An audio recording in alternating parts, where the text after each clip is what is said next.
ಆದರೆ ದಯವಿಟ್ಟು ನಮ್ಮ ಅಭಿಪ್ರಾಯನೂ ಕೂಡ ಹೇಳಲಿಕ್ಕೆ ಅವಕಾಶ ಬೇಕಲ್ಲ. ಆದರೆ ಒಂದು ಸದನದ ಗಮನಕ್ಕೆ ತಂದುಬಿಡ್ತೀನಿ, ಮಾನ್ಯ ಪ್ರತಿಪಕ್ಷ ನಾಯಕರು ತಾವು ಹೇಳಿದ ಸರಿ ಇದೆ. ಬಜೆಟ್ನಲ್ಲಿ ವರ್ಷ ಪೂರ್ಣ ನಾವು ವೋಟರ್ ಅಕೌಂಟ್ ತೊಗೊಬಿಟ್ಟಿದ್ದೀವಿ, ಹಾಗಾಗಿ ಎಲ್ಲ ಮಿಕ್ಸ್ ಆಗಿಬಿಟ್ಟಿದೆ, ಮಾಡ್ತಿದ್ದೀವಿ. ಬಟ್ ನಮ್ಮ ಡಿಸ್ಕಷನ್ನಲ್ಲಿ ಬಜೆಟ್ ಮೇಲೆ ಜನರಲ್ ಡಿಸ್ಕಷನ್ ಈಗ ಶುಕ್ರವಾರ ತನಕ ಇದೆ. ಸೋಮವಾರದಿಂದ ಡಿಮಾಂಡನ್ನು ನಾವು ಮಂಡಿಸ್ತಿದ್ದೀವಿ. ಡಿಮಾಂಡ್ ಮೇಲೆ ಸೋಮವಾರದಿಂದ ಚರ್ಚೆ ಇದೆ. ಅದು ನೀವು ಹೇಳ್ದಂಗೆ ನೀವು ಮತ್ತೆ ಎರಡನೇ ಸಲ ಮಾತಾಡಬೇಕಾಗತ್ತೆ. ಅಂದರೆ ಅದೆಲ್ಲ ಒಂದು ತಾಂತ್ರಿಕವಾದ ಇದಿದೆ. ಬಟ್ ಸದನ ಗಮನಕ್ಕೆ ತಂದು ನಾವು ಈ ಜನರಲ್ ಡಿಸ್ಕಷನ್ನಲ್ಲಿದ್ದೀವಿ. ಡಿಮಾಂಡನ್ನು ಮಂಡಿಸಿದ ಮೇಲೆ ಡಿಮಾಂಡ್ ಮೇಲೆ ಡಿಸ್ಕಷನ್ ಆಗುತ್ತೆ. ಓಕೆ, ಹೇಳಿ ರಾಮಸ್ವಾಮಿ ಅವರು ಹೇಳಿ. ಅಧ್ಯಕ್ಷರೇ, ರಾಜ್ಯ ಸರ್ಕಾರ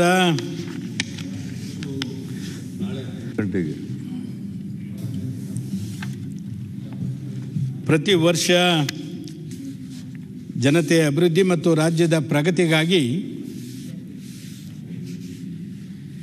ಈ ಆಯವ್ಯಯವನ್ನು ಮಂಡನೆ ಮಾಡ್ತದೆ. ಈ ಆಯವ್ಯಯಕ್ಕೆ ಒಂದು ದೊಡ್ಡ ಮಹತ್ವ ಇದೆ. ಆದರೆ ಆಯವ್ಯಯದ ಪಾವಿತ್ರ್ಯತೆ, ನಾನು ಈ ಆಯವ್ಯಯ ಅಂತ ಹೇಳ್ತಿಲ್ಲ, ಆ ಪಾವಿತ್ರ್ಯತೆ ಉಳಿದಿದೆಯಾ? ಇದೊಂದು ಸಂಪ್ರದಾಯ. ಆಯವ್ಯಯವನ್ನು ಮನ್ನಣೆ ಮಾಡಬೇಕು, ಒಪ್ಪಿಗೆ ತೆಗೆದುಕೊಳ್ಬೇಕು ಅಂತಕ್ಕಂಥದ್ದು. ನಮ್ಮ ಕ್ಯಾಬಿನೆಟ್ ಸಚಿವರು ಕೆಲವರು ಇದ್ದಾರೆ ಇಲ್ಲಿ. ಹೇಳಿ, ಆಯವ್ಯಯದಲ್ಲಿ ಇರೋದನ್ನೇ ಇಟ್ಕೊಂಡು ಕ್ಯಾಬಿನೆಟ್ನಲ್ಲಿ ಮಂಜೂರಾತಿ ಆಗ್ತದ? ನಾನು ನಿಮ್ಮದು ಮಾತ್ರ ಹೇಳ್ತಿದ್ದೀನಿ, ನಿಮ್ಮ ಅವಧಿದು ಹೇಳ್ತಿದ್ದೀನಿ ಅಂತ ಭಾವಿಸ್ಕೊಳ್ಬೇಡಿ. ಹಾಗಾದ್ರೆ ಈ ಸದನದ ಘನತೆ, ಗೌರವ, ಪಾವಿತ್ರ್ಯತೆ ಏನಾಯಿತು? ಇದೆಲ್ಲ ನೀವು ಒಪ್ತೀರಾ? ಆಮೇಲೆ ತಗೊಂಡು ಬರ್ತೀರಿ ಸಪ್ಲಿಮೆಂಟ್ರಿ ಬಜೆಟನ್ನು. ಆ ಕಡೆ ಕೂತ್ಕೊಂಡವರು ಎಸ್ ಅನ್ಲೇಬೇಕು, ಎಸ್ ಎಸ್ ಎಸ್. ಇದರಿಂದ ಈ ಸದನದ ಗೌರವವನ್ನು ಸವದಿ ಸಿದ್ದಿಯವರೇ ನಾವು ಕಾಪಾಡ್ತಾ ಇದ್ದೀವ? ಸಂಪೂರ್ಣವಾಗಿ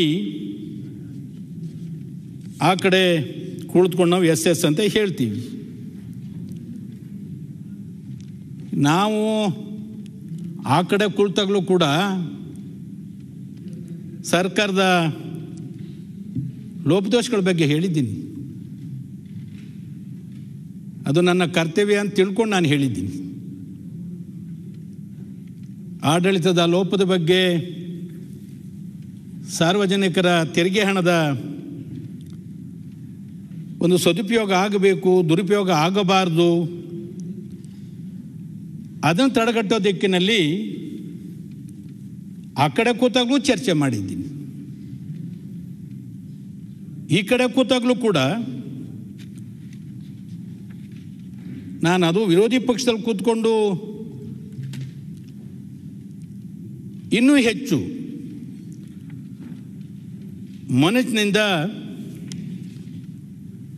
ಮಾತಾಡಲೇಬೇಕಾಗ್ತದೆ.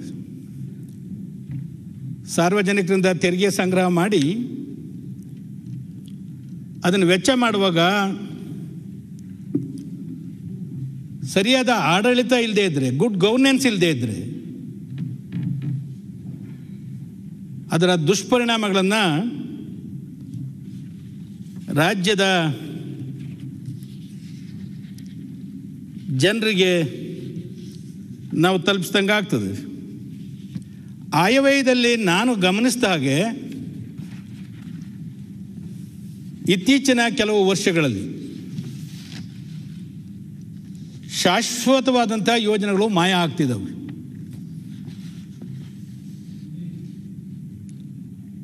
ಕೃಷಿ ಮತ್ತು ಕೈಗಾರಿಕಾ ಕ್ಷೇತ್ರಗಳಲ್ಲಿ ಅಭಿವೃದ್ಧಿ ಬಹಳಷ್ಟು ಕುಂಠಿತಗೊಂಡಿದೆ. ಆ ಕ್ಷೇತ್ರಗಳಲ್ಲಿ ನಿರೀಕ್ಷಿತ ಪ್ರಗತಿಯನ್ನು ಕಾಣದೆ ರೈತಾಪಿ ಜನರಂತೂ ಬಹಳ ಸಂಕಟವನ್ನು ಪಡ್ತಾ ಇದ್ದಾರೆ. ಇದು ಕೃಷಿ ಪ್ರಧಾನ ದೇಶದಲ್ಲಿ ಇದೊಂದು ದೊಡ್ಡ ದುರಂತ. ಇದು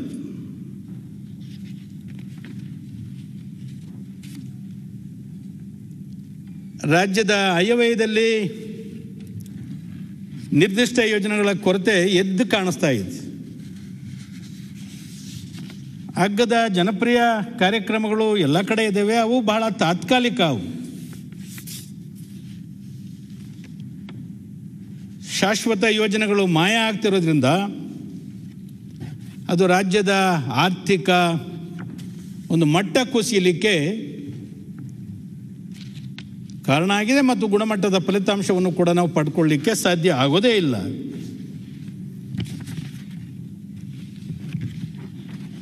ಇತ್ತೀಚಿನ ಆಯವ್ಯಯಗಳಲ್ಲಿ ಆಯಕ್ಕಿಂತ ವ್ಯಯವೇ ಹೆಚ್ಚಾಗ್ತಾ ಇದೆ. ಅನ್ಯಥಾ ಭಾವಿಸ್ಕೊಳ್ಬೇಡಿ. ಇದಕ್ಕೆ ಬಹುಮುಖ್ಯ ಕಾರಣ ನಾನು ಮೊದಲೇ ಹೇಳಿದೆ, ಗುಡ್ ಗವರ್ನೆನ್ಸ್ ಇಲ್ಲ ಅಂಥೇಳಿ. ನುಂಗಣ್ಣ ತರಹದ ಒಂದು ವ್ಯವಸ್ಥೆ ತುಂಬ ಜಾಸ್ತಿಯಾಗಿ ವಿಜೃಂಭಿಸ್ತಾ ಇದೆ. ಇದು ಇಡೀ ರಾಜ್ಯವನ್ನೇ ನುಂಗ್ ಹಾಕ್ತಕ್ಕಂಥ ದಿನ ದೂರ ಇಲ್ಲ. ಅನೇಕರು ಅಂಕಿ ಸಂಖ್ಯೆಗಳ ಬಗ್ಗೆ ಮಾತನಾಡಿದ್ದಾರೆ. ನಾನು ಅಂಕಿ ಸಂಖ್ಯೆಗಳನ್ನೇ ಹೆಚ್ಚು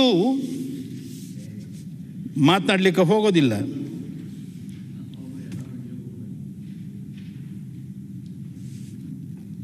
ನಾವು ಸಾಲ ತೆಗೆದುಕೊಂಡಿದ್ದೀವಿ. ಈ ಆಯವ್ಯಯದಲ್ಲೂ ಕೂಡ ಸಾಲವನ್ನು ತೆಗೆದುಕೊಂಡು ಆಯವ್ಯಯವನ್ನು ಸರಿದೂಗಿಸ್ತಕ್ಕಂಥ ಪ್ರಯತ್ನಗಳು ಆಗಿದ್ದಾವೆ. ನಾನು ಸಾಲ ಯಾಕೆ ಮಾಡ್ತೀರಿ? ಕರ್ನಾಟಕ ರಾಜ್ಯದಲ್ಲಿ ಸಂಪತ್ತು ಸಾಕಷ್ಟಿದೆ. ಕರ್ನಾಟಕದ್ದು ಒಳ್ಳೆಯ ರಾಜ್ಯ ಇದು. ಸ್ವರ್ಗ ಇಲ್ಲೇ ಇದೆ. ನರಕ ಸೃಷ್ಟಿ ಮಾಡ್ತಾ ಇದ್ದೀರಿ.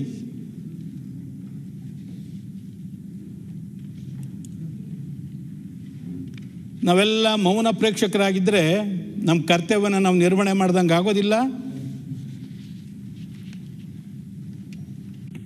ಈ ಸಂಪತ್ತು ಲೂಟಿ ಆಗ್ತಿರೋದಕ್ಕೆ ಆಡಳಿತದ ವೈಫಲ್ಯವೇ ಮುಖ್ಯ ಕಾರಣ.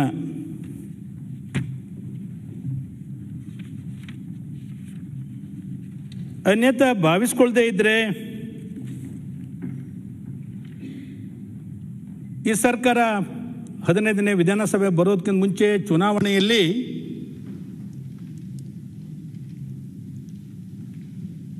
ಈ ದೇಶದ ಪ್ರಧಾನಮಂತ್ರಿಗಳು ಬಂದು ಕರ್ನಾಟಕ ರಾಜ್ಯದಲ್ಲಿ 10% ಸರ್ಕಾರ ಇದೆ ಅಂತ ಹೇಳಿದರು. ಎಷ್ಟು ಪರ್ಸೆಂಟು? ನಾನು ಒಪ್ತೀನಿ. ಅವ್ರ ಮಾತನ್ನು ಅಲ್ಗಳೆಯೋದಿಲ್ಲ.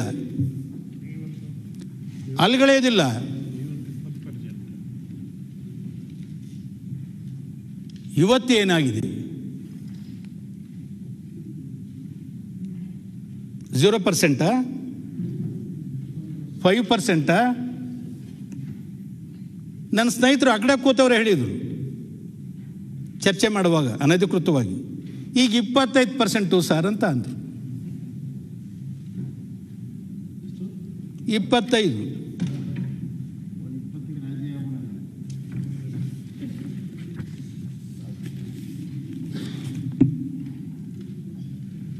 ಎಲ್ಲಿಗೆ ಹೋಗ್ತಾ ಇದ್ದೀವಿ ನಾವು? ಏನಾಗ್ತಾ ಇದೆ? ಮೈಯೆಲ್ಲ ಕಪ್ಪು ಆವರಿಸ್ಕೊಂಡು ಬಿಟ್ಟಿದ್ದೆ. ಪೂರ್ತಿ ಕಪ್ಪು ಆವರಿಸ್ಕೊಂಡು ಬಿಟ್ಟಿದ್ದೀನಿ. ಎಲ್ಲೋ ಕಪ್ಪು ಹಚ್ಚಲಿಕ್ಕೆ ಜಾಗನೇ ಇಲ್ಲ. ನಿಮ್ಮ ಮೇಲೆ ನಾನು ಪ್ರೀತಿಯಿಂದ ಹೇಳ್ತಾ ಇದ್ದೀನಿ, ಇದನ್ನು ನಿಮ್ಮ ಮೇಲೆ ದ್ವೇಷದಿಂದ ಹೇಳ್ತಾ ಇಲ್ಲ. 2 ವರ್ಷ ಉಳಿದಿದೆಯಲ್ಲ, ಅಟ್ಲೀಸ್ಟ್ ಸರಿ ಮಾಡಿಕೊಂಡು ಆ ಲೋಪದೋಷಗಳನ್ನ ಮತ್ತೆ ಪುಟಿದು ಹೇಳಬೇಕು ಅಂತ ಹೇಳಿ. ನಿಮ್ಮ ಮೇಲೆ ನನಗೆ ಖಂಡಿತ ದ್ವೇಷ ಇಲ್ಲ.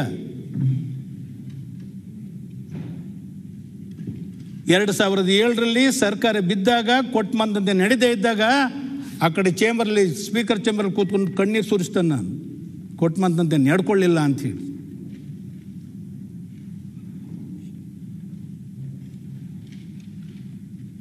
ಆದ್ರೆ ಇವತ್ತು ಈ ಸ್ಥಿತಿಗೆ ತಂದುಬಿಟ್ರೆ ನೀವು, ಈ ರಾಜ್ಯದ ಸ್ಥಿತಿಗತಿಗಳು ಏನಾಗಬೇಕು? ನಮ್ಮನ್ನು ನಂಬಿರ್ತಕ್ಕಂಥ ಗತಿ ಏನು? ಈ ರಾಜ್ಯದ 6 ಚಿಲ್ಲರೆ ಕೋಟಿ ಜನರ ಪ್ರತಿನಿಧಿಗಳಾಗಿ ನಾವಿಲ್ಲಿ ಬಂದಿದ್ದೀವಿ. ಅವ್ರ ಹಿತವನ್ನು ಕಾಪಾಡ್ತಕ್ಕಂಥದ್ದು ನಮ್ಮ ಕರ್ತವ್ಯ. ಅದನ್ನು ಮಾಡಲಿಕ್ಕೆ ಸಾಧ್ಯ ಆಗ್ತಾ ಇಲ್ವಲ್ಲ ಅಂತಕ್ಕಂಥದ್ದು ನನ್ನ ದೊಡ್ಡ ಮನಸ್ಸಿನ ನೋವು ಎಂಬತಕ್ಕಂಥ ಮಾತನ್ನೇ ಈ ಸಂದರ್ಭದಲ್ಲಿ ಹೇಳಲಿಕ್ಕೆ ಇಚ್ಛಿಸ್ತಾ ಇದ್ದೀನಿ. ನೋಡಿ, ಕೇಂದ್ರದ ಅನುದಾನದಲ್ಲಿ ಇದು ಆರ್ಥಿಕ ಸಮೀಕ್ಷೆ ಹೇಳಿರ್ತಕ್ಕಂಥದ್ದು 17.55% ಕುಸಿತ ಆಗಿದೆ, ಇಳಿಕೆ ಆಗಿರ್ತಕ್ಕಂಥದ್ದು.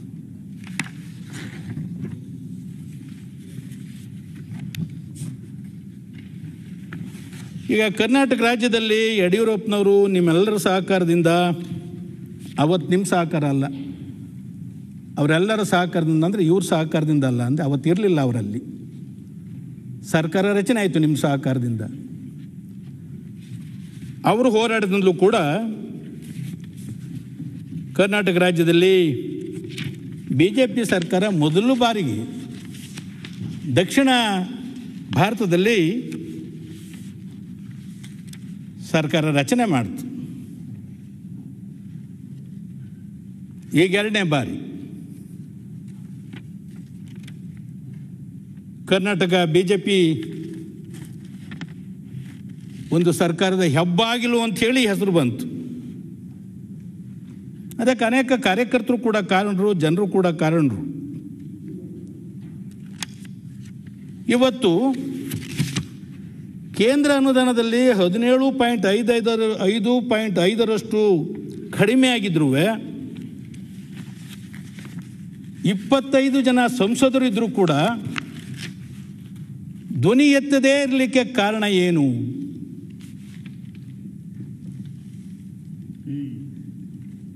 ಯಾಕೆ ಸುಮ್ಮನಿದ್ದೀರಿ?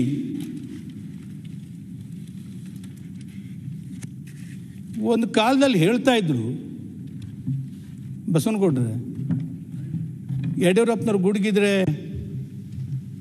ವಿಧಾನಸೌಧ ಏನಾಯ್ತದೆ ಅಂತ ಅಲ್ಲಾಡ್ತದೆ ಅಂತ ಹೇಳಿ. ಈಗ ಅವರೇ ಗುಡುಗಿದ್ರೆ ಅಲ್ಲಾಡ್ತದೆ ಹೇಳ್ತಿದ್ರು. ಈಗ ರಾಜ್ಯಕ್ಕೆ ಕೇಂದ್ರದಿಂದ ಅನ್ಯಾಯ ಆಗ್ತಾ ಇದೆ, ಆಗಿದೆ. ತೆರಿಗೆ ಕೊಡೋದ್ರಲ್ಲಿ, ಅತಿ ಹೆಚ್ಚು ತೆರಿಗೆ ಕೊಡೋದ್ರಲ್ಲಿ ಕರ್ನಾಟಕ ರಾಜ್ಯ ಒಂದು ಅನ್ನೋದನ್ನು ನಾವು ಯಾರೂ ಮರಿಬಾರದು. ಸಾಫ್ಟ್ವೇರ್ ಕಂಪ್ನಿಗಳು ಸುಮಾರು 60% ಪಾಲನ್ನು, ತೆರಿಗೆ ಪಾಲನ್ನು ಕೇಂದ್ರಕ್ಕೆ ಕೊಡ್ತಾ ಇದೆ. ಹೆಚ್ಚು ತೆರಿಗೆ ಕೊಡೋ ರಾಜ್ಯಕ್ಕೆ ಕಡಿಮೆ ಅನುದಾನ, ಕಡಿಮೆ ತೆರಿಗೆ ಕೊಡುವ ರಾಜ್ಯಕ್ಕೆ ಹೆಚ್ಚು ಅನುದಾನ ಕೊಡ್ತಾ ಇದ್ದಾರೆ. ಇದು ಮಲತಾಯಿ ಧೋರಣೆ ಅಲ್ವಾ? ಆದ್ದರಿಂದ ಕೇಂದ್ರದ ಈ ಮಲತಾಯಿ ಧೋರಣೆ ವಿರುದ್ಧ ಯಡಿಯೂರಪ್ಪನವರು ಮತ್ತು ರಾಜ್ಯದ ಸರ್ಕಾರ ಗುಡುಗಬೇಕು. ಈಗ ನೀವು ಕೇಂದ್ರದ ವಿರುದ್ಧ ಗುಡುಗಬೇಕು, ಆಗ ನೀವು ಇತಿಹಾಸದಲ್ಲಿ ಉಳ್ಕೊಳ್ತೀರಿ. ರಾಜ್ಯಕ್ಕೆ ಅನ್ಯಾಯ ಆದರೂ ಕೂಡ ಸುಮ್ಮನೆ ಆಗ್ತೀವಿ ಅಂತ ಅನ್ನೋದಾದರೆ ನೀವು ರಾಜ್ಯಕ್ಕೆ ಅನ್ಯಾಯ ಮಾಡ್ದಂಗೆ ಆಗ್ತದೆ. ನಾವೆಲ್ಲರೂ ಹೇಳ್ತೀವಿ, ವ್ಯಕ್ತಿಗಿಂತ ಪಕ್ಷ ದೊಡ್ಡದು, ಪಕ್ಷಕ್ಕಿಂತ ದೇಶ ದೊಡ್ಡದು. ಹಾಗ ನಿಮಗೆ ಎಲ್ಲದಕ್ಕಿಂತ ರಾಜ್ಯ ದೊಡ್ಡದಲ್ವೇನು? ರಾಜ್ಯದ ಜನರು ದೊಡ್ಡವರಲ್ವೇನು? ಅನ್ಯಾಯ ಆಗಿಲ್ವಾ? ಅನ್ಯಾಯ ಆಗಿಲ್ಲ ಅಂಥೇಳಿ ನಿಮ್ಮ ಆಯವ್ಯಯದಲ್ಲೇ ಹೇಳಿದಿರಿ. 2021-22 ಆಯವ್ಯಯದಲ್ಲಿ ಕೇಂದ್ರ ಸರ್ಕಾರದ ಅನುದಾನ ಕಡಿತ ಆಗಿದೆ ಅಂಥೇಳಿ. ಯಾಕೆ ಕಡಿತ ಆಯಿತು? ಯಾಕೆ ನೀವೆಲ್ಲ ಸುಮ್ಮನಿದ್ದೀರಿ? ಒಂದು ನಿರ್ಣಯ ಕೈಗೊಳ್ಳೋಣ. ನೀವೆಲ್ಲ ಸಹಕಾರ ಕೊಡ್ತೀರಲ್ಲ ರಾಜಶೇಖರ್, ಒಂದು ನಿರ್ಣಯ ಕೈಗೊಳ್ಳೋಣ. ಈ ಮಲತಾಯಿ ಧೋರಣೆಯನ್ನು ಖಂಡಿಸಿ ನೀವು ಸಹಕಾರ ಕೊಡ್ತೀರೇನು? ರಾಜ್ಯಕ್ಕೆ ಅನ್ಯಾಯ ಮಾಡ್ತಾ ಇದ್ದೀರಿ. ನಮಗೆ ನಮ್ಮ ದೇಶ ದೊಡ್ಡದು, ನಮ್ಮ ರಾಜ್ಯ ದೊಡ್ಡದು, ನಮಗೆ ಏನು ನ್ಯಾಯಯುತವಾಗಿ ಬರಬೇಕೋ ಆ ಪಾಲನ್ನು ಕೊಡಿ ಅಂಥೇಳಿ ಜನರ ಹಿತದೃಷ್ಟಿಯಿಂದ ಕೇಳೋಣ. ಒಂದು ನಿರ್ಣಯ ಕೈಗೊಳ್ತೀರೇನು ಸನ್ಮಾನ್ಯ ಉಪಾಧ್ಯಕ್ಷರೇ? ಇದೇ ಒಂದು ನಿರ್ಣಯ ಮೂವ್ ಮಾಡ್ತಿದ್ದೀನಿ ಅಂತ ತಿಳ್ಕೊಳ್ಳಿ ದಯಮಾಡಿ. ಕರ್ನಾಟಕ ರಾಜ್ಯಕ್ಕೆ ಕೇಂದ್ರದಿಂದ ಬರಬೇಕಾದಂಥ ಪಾಲು, ನ್ಯಾಯಯುತವಾಗಿ ಬರಬೇಕಾಗಿರ್ತಕ್ಕಂಥ ಪಾಲು ದೊರಕ್ತಾ ಇಲ್ಲ, ಅನ್ಯಾಯ ಆಗ್ತಾ ಇದೆ. ಇದಕ್ಕೆ ಎಲ್ಲರ ಸಮ್ಮತಿ ಇದೆ, ಎಲ್ಲರೂ ಸಮ್ಮತಿ ಕೊಟ್ಟಿದ್ದಾರೆ. ಮೌನವೇ ಅವ್ರ ಸಮ್ಮತಿ. ಇದನ್ನು ಯಾರೂ ಅಲ್ಲಗಳಲಿಕ್ಕೆ ಸಾಧ್ಯವೇ ಇಲ್ಲ. ಆ ದಿಶೆಯಲ್ಲಿ ಇಂತಹ ತಾರತಮ್ಯಗಳು ನಿಲ್ಲಬೇಕು. ಕೇಂದ್ರ ಸರ್ಕಾರ ಎಲ್ಲರನ್ನೂ ಒಂದೇ ದೃಷ್ಟಿಯಲ್ಲಿ ನೋಡಬೇಕು. ಒಂದು ಕಣ್ಣಿಗೆ ಬೆಣ್ಣೆ, ಮತ್ತೊಂದು ಕಣ್ಣಿಗೆ ಸುಣ್ಣ ನೀಡಬಾರ್ದು ಎಂಬತಕ್ಕಂಥ ಮಾತನ್ನು ಹೇಳ್ತಾ 2020ರ ಬಜೆಟ್ನಲ್ಲಿ 1965 ಕೋಟಿ ಮೊತ್ತದ 30 ಯೋಜನೆಗಳನ್ನು ಸರ್ಕಾರ ಕೈ ಬಿಡ್ತು. ಅದಕ್ಕೆ ನಾನು ಹೇಳಿದ್ದು, ಈ ಬಜೆಟ್ಗೆ ಏನು ಪಾವಿತ್ರ್ಯತೆ ಉಳಿದಿದೆ, ಈ ಬಜೆಟನ್ನು ಮಂಜೂರು ಮಾಡಿಕೊಟ್ಟಂಥ ಈ ಸದನದ ಗೌರವಕ್ಕೆ ಧಕ್ಕೆ ಅಲ್ವಾ ಇದು? ಇದಕ್ಕೆ ನೀವು ಎಲ್ಲ ಎಸ್ ಅಂತ ಅಂದ್ಕೊಂಡು ಹೋದರೆ ಇತಿಹಾಸದ ಪುಟಗಳಲ್ಲಿ ಕೆಟ್ಟ ದಾಖಲೆಯಾಗಿ ಉಳಿತೀವಿ. ಆ ದಿಕ್ಕಿನಲ್ಲಿ ನಾವೆಲ್ಲರೂ ಕೂಡ ಆಲೋಚನೆಯನ್ನು ಮಾಡಬೇಕು ಎಂಬತಕ್ಕಂಥ ಮಾತನ್ನು ಕೂಡ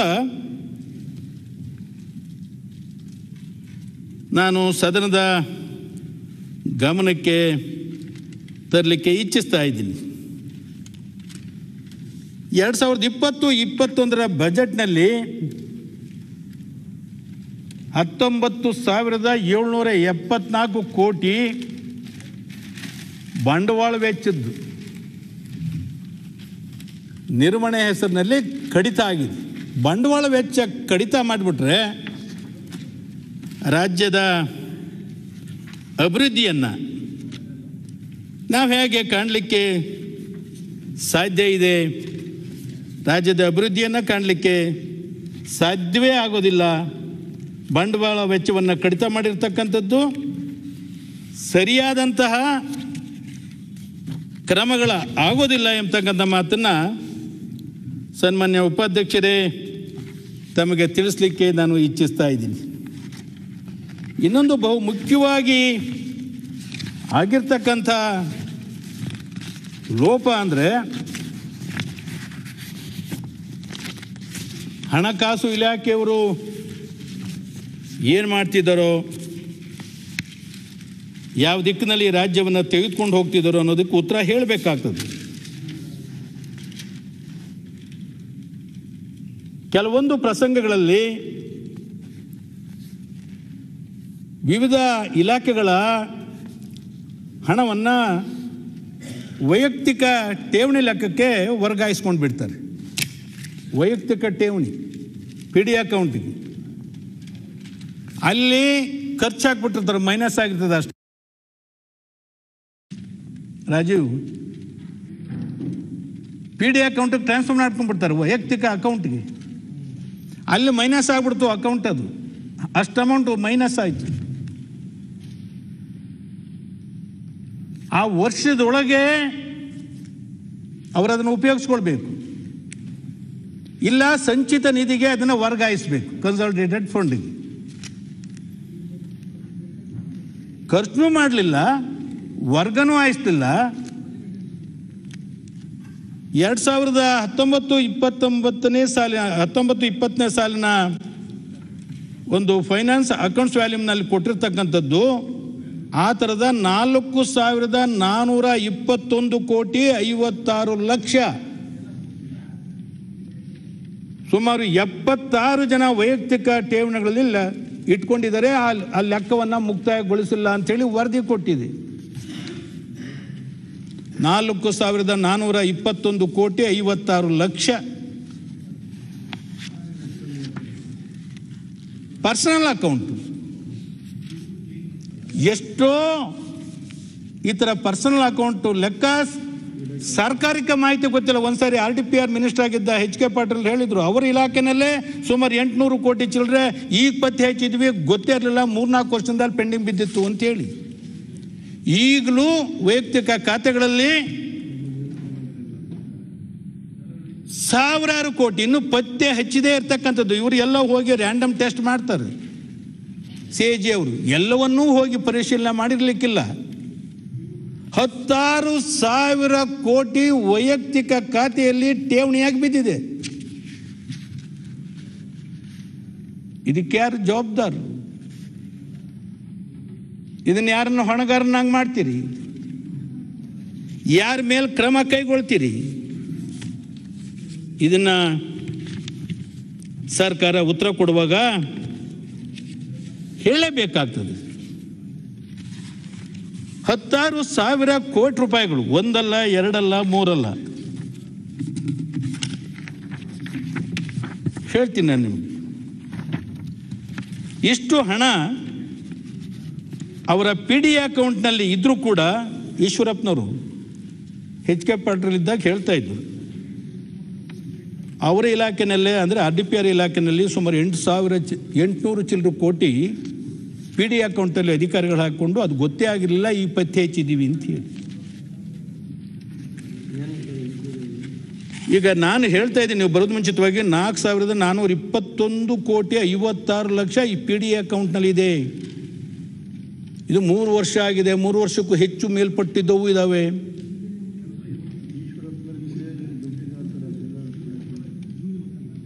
ಇದು ಪತ್ತೆ ಹಚ್ಚದೇ ಇರತಕ್ಕಂಥ ಇಂಥವು 76 ವೈಯಕ್ತಿಕ ಠೇವಣಿ ಲೆಕ್ಕ. ಇದು ಮುಕ್ತಾಯಗೊಳಿಸಲಿಲ್ಲ.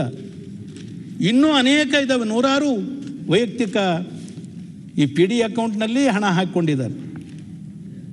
ಅವರು ಹೊರಗೆ ಆಗೋದ್ರು, ಇನ್ನು ಅದಕ್ಕೆ ಯಾರ ಹೆಸರಿನಲ್ಲಿದೆ ಏನು ತೆಗೆದೇ ನೋಡಿಲ್ಲ. 1 ಲಕ್ಷ ಅಲ್ಲ, 1,000 ಅಲ್ಲ, 1 ಕೋಟಿ ಅಲ್ಲ, 16,000 ಕೋಟಿ ರೂಪಾಯಿಗಳು ಅಲ್ಲಿ ಖರ್ಚು ಹಾಕ್ಬಿಟ್ಟಿದ್ದಾರೆ, ಮೈನಸ್ ಆಗಿದೆ. ಇಲ್ಲಿ ಕೆಲಸ ಆಗಲಿಲ್ಲ, ಅವ್ರ ವೈಯಕ್ತಿಕ ಅಕೌಂಟಲ್ಲಿ ಇದೆ. ಏನು ಮಾಡ್ತಿದ್ದೆ ನಮ್ಮ ಹಣಕಾಸು ಇಲಾಖೆ? ಏನು ಮಾಡ್ತಾ ಇದ್ದಾರೆ? ಮೇಧಾವಿಗಳು ಕೂತಿದ್ದಾರಲ್ಲ, ಅನ್ನ ತಿಂತಿದ್ದಾರೋ ಇವರು ಮಣ್ಣು ತಿಂತಿದ್ದಾರೋ? ನೀವೇ ಹೇಳ್ತೀರಿ ಉತ್ತರ ಕೊಡುವಾಗ. ಹಣಕಾಸು ಇಲಾಖೆ ಕಳಿಸಿದ್ವಿ, ನಮ್ಮ ಶ್ರೀಮಂತ್ ಪಾಟೀಲ್ ಹೇಳ್ತಾ ಇದ್ರು, ಅವ್ರು ಒಪ್ಕೊಳ್ಳಿಲ್ಲ. ನೀವು ಒಪ್ಪಬೇಕು, ಅವರಲ್ಲ. ಅವ್ರ ಮೇಲೆ ಯಾಕೆ ಹೇಳ್ತೀರಿ? ನಿಮ್ಮ ಅಧೀನದಲ್ಲಿ ಅವರು ಇರೋದು.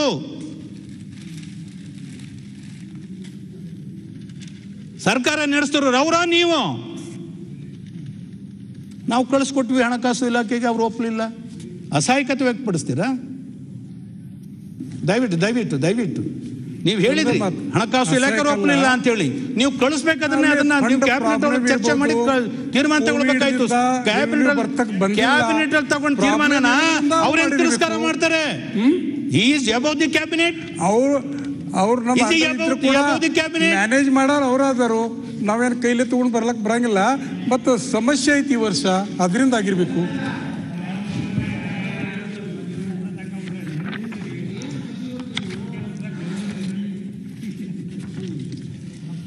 ಸೊ ಆ ದಿಕ್ಕಿನಲ್ಲಿ ದಯಮಾಡಿ ಹಿರಿಯ ಸಚಿವರುಗಳಿದ್ದೀರಿ. ಜಗದೀಶ್ ಶೆಟ್ಟರ್ ಅವರೇ, ನೀವು ಮುಖ್ಯಮಂತ್ರಿಗಳಾಗಿದ್ರಿ, ನಿಮ್ಗೆ ಅನುಭವ ಇಲ್ಲ ಅಂತಿಲ್ಲ.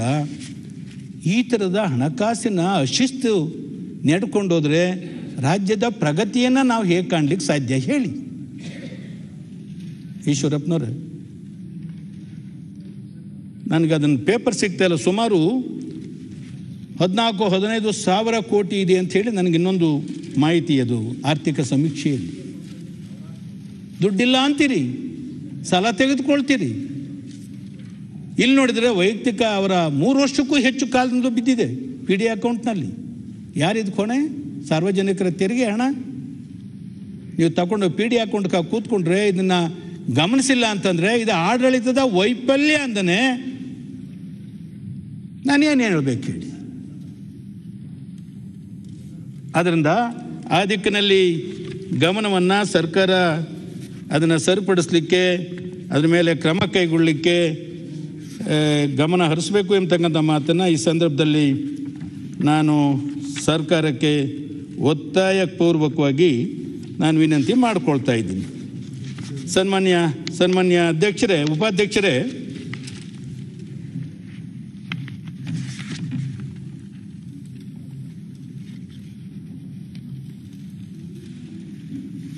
ಈ ಕಾಮಗಾರಿದು ಬೆಳಗ್ಗೆ ಚರ್ಚೆ ಆಯ್ತಿತ್ತು. ಯಾವುದೋ ಒಂದು ವಿಷಯದ್ದು ನಾರಾಯಣಪುರ ಕಾಲುವೆದ ಯಾವುದೋ ಚರ್ಚೆ ಆಯ್ತಿತ್ತು.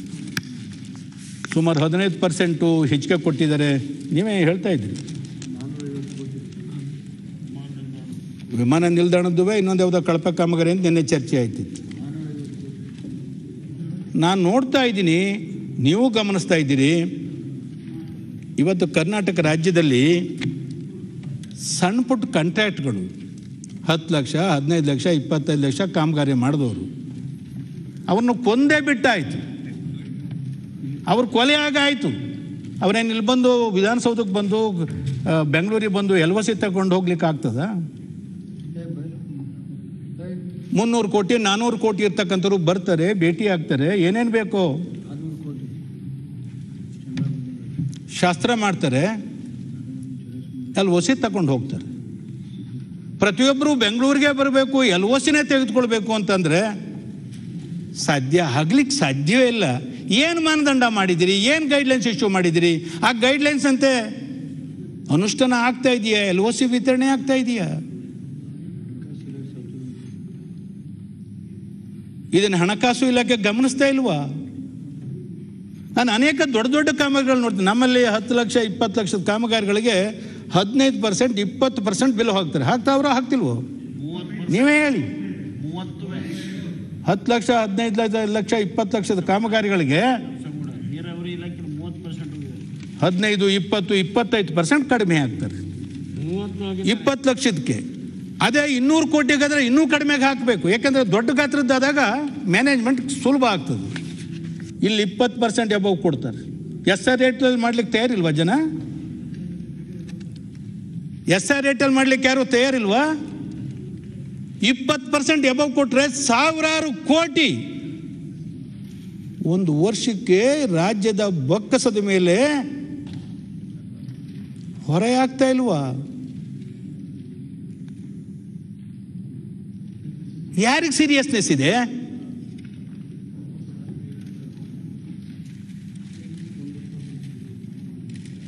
ಕಾವಲುಗಾರನೇ ಕಳ್ಳ ಆಗ್ಬಿಟ್ರೆ ಕಾಪಾಡೋರು ಯಾರು? ಕಾಪಾಡೋ ದೇವರೇ ಕೊಲೆಗಾರನ ಆಗ್ಬಿಟ್ರೆ ರಕ್ಷಣೆ ಮಾಡೋರು ಯಾರು?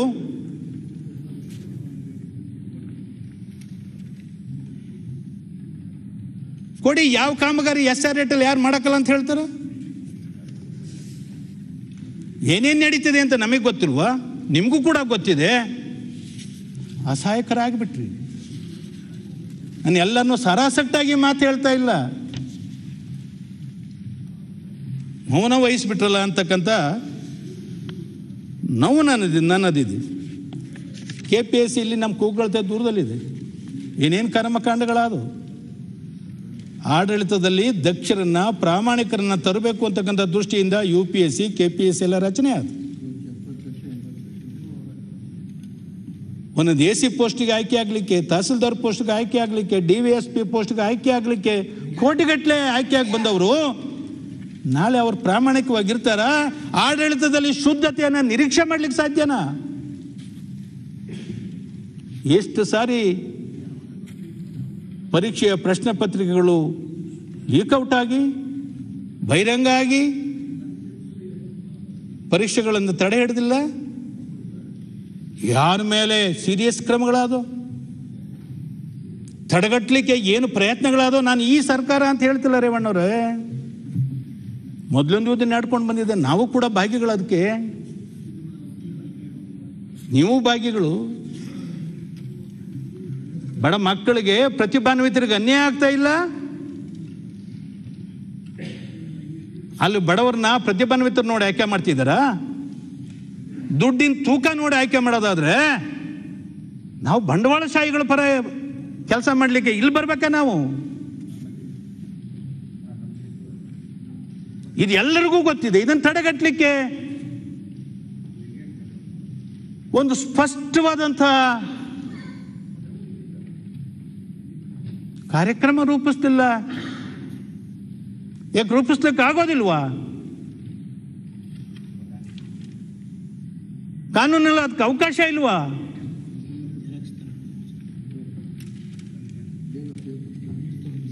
ನಮ್ಮ ಆಹಾರ ಸಚಿವರಿಲ್ಲ ಇಲ್ಲಿ. ಕಾಳಸಂತೆನಲ್ಲಿ ಎಷ್ಟು ಪಡಿತರ ಪದಾರ್ಥಗಳು ಮಾರಾಟ ಆಗ್ತವೆ, ಲೋಡ್ ಗಟ್ಲೆ.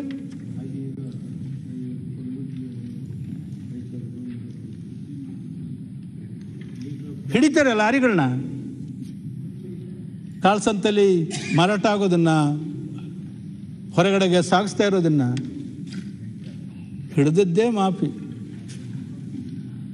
ದುಡ್ಡು ವಸೂಲಾತಿ ಮಾಡ್ಕೊಳ್ಳೋದು, ಅಥವಾ ಏನು ಕೇಸ್ ಖುಲಾಸೆ ಆಗ್ತದೆ. ಯಾರ ಮೇಲೆ ಶಿಕ್ಷೆ ಆಗಿದೆ?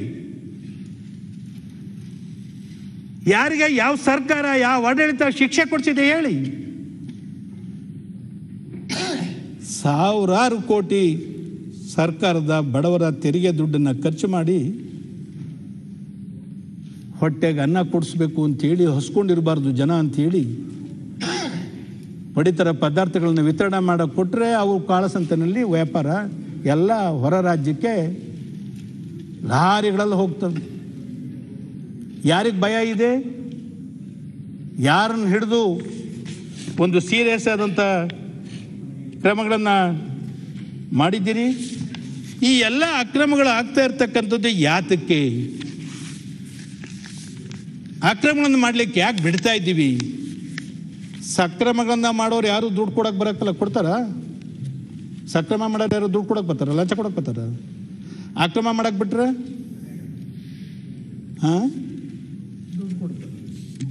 ದುಡ್ಡು ಕೊಡ್ತಾರೆ, ಅದಕ್ಕಾಗಿ ಅವ್ರನ್ನ ಬಿಡ್ತಾರೆ.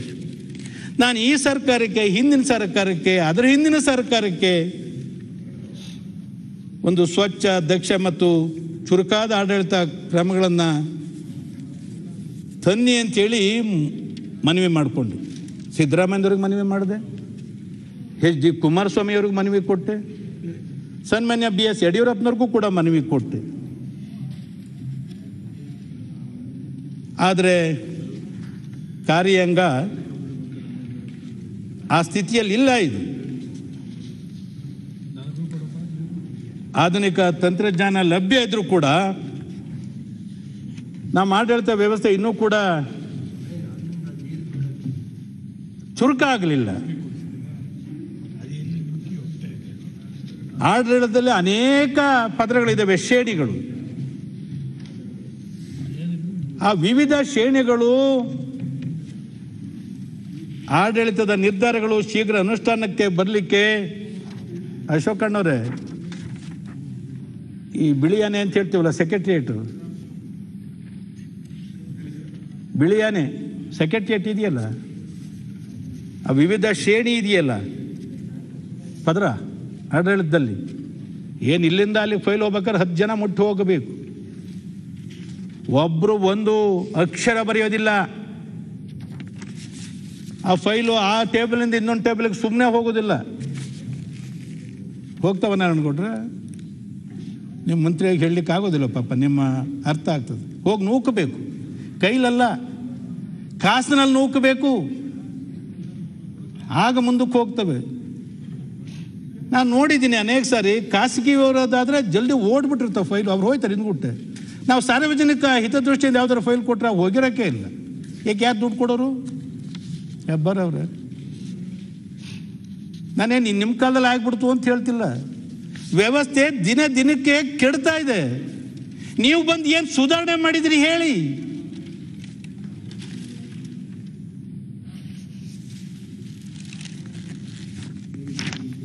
ಈ ಬಿಳಿಯ ಆನೆಗಳಂತಿದೆಯಲ್ಲ, ವಿವಿಧ ಶ್ರೇಣಿಯ ಅಧಿಕಾರಿ ನೌಕರ ವರ್ಗದವರು, ಅದನ್ನು ಕಡಿಮೆ ಮಾಡಿ ಅಂಥೇಳಿ ವಿನಂತಿ ಮಾಡಿಕೊಂಡು, ಯಾಕೆ ಅಷ್ಟೊಂದು ಹಂತ? ಅಷ್ಟೊಂದು ಹಂತ ಯಾಕೆ ಹೇಳಿ? ಬಹುತೇಕ, ನಾನು ಮೊದಲು ಹೇಳಿದೆ, ಬಹುತೇಕ ಕಡೆಗಳಲ್ಲಿ ಆ ವಿವಿಧ ಶ್ರೇಣಿಯ ಅಧಿಕಾರಿಗಳು ನೌಕರರು ಅವ್ರ ಅಭಿಪ್ರಾಯವನ್ನು ಅಲ್ಲಿ ಬರೆಯೋದಿಲ್ಲ. ಬರೀತಾರ ಒಂದು ಸುಮ್ಮನೆ ಚೋಟಾ ಸಿಗ್ನೇಚರ್, ಏನು ದಾಟಿಸೋದೇ ಇಲ್ಲ. ನಾನು ಎಲ್ಲ ಕಾಲದಲ್ಲಿ ಅಂತ ಹೇಳಿದೆ, ನಾನು ಒಂಚೂರು ಹೆಚ್ಚು ಕಡಿಮೆ ಇರ್ಬೋದು, ಹೆಚ್ಚು ಕಡಿಮೆ ಇರ್ಬೋದು. ಸುಮ್ಮನೆ ಕೇವಲ ಒಂದು ಮೇಜಿನಿಂದ ಮತ್ತೊಂದು ಮೇಜಿಗೆ ಹೋಗ್ತಾ ಇರೋದು, ಸಹಿಗಾಗಿ ಹೋಗಿ ಅಲ್ಲೇ ವಿಳಂಬ, ತಿಂಗಳುಗಟ್ಟಲೆ, ವರ್ಷಗಟ್ಟಲೆ. ಕೆಲವು ಇಲಾಖೆಗಳಲ್ಲಿ ಅಧಿಕಾರಿ ವರ್ಗದವರು ಸೇವೆ ಉದ್ದಕ್ಕೂ ಕೂಡ ಒಂದೇ ಇಲಾಖೆಯಲ್ಲಿ ಒಂದೇ ಜಾಗದಲ್ಲಿ, ಇದು ಕೂಡ ಕಾರ್ಯಾಂಗದ ಒಂದು ಕ್ರಿಯಾಶೀಲತೆಗೆ ಧಕ್ಕೆಯಾಗಿದೆ ಅಂತಕ್ಕಂಥದ್ದು ನನ್ನ ಅಭಿಪ್ರಾಯ. ಕಾರ್ಯಾಂಗದ ಕ್ರಿಯಾಶೀಲತೆಗೆ ಧಕ್ಕೆಯಾಗಿದೆ.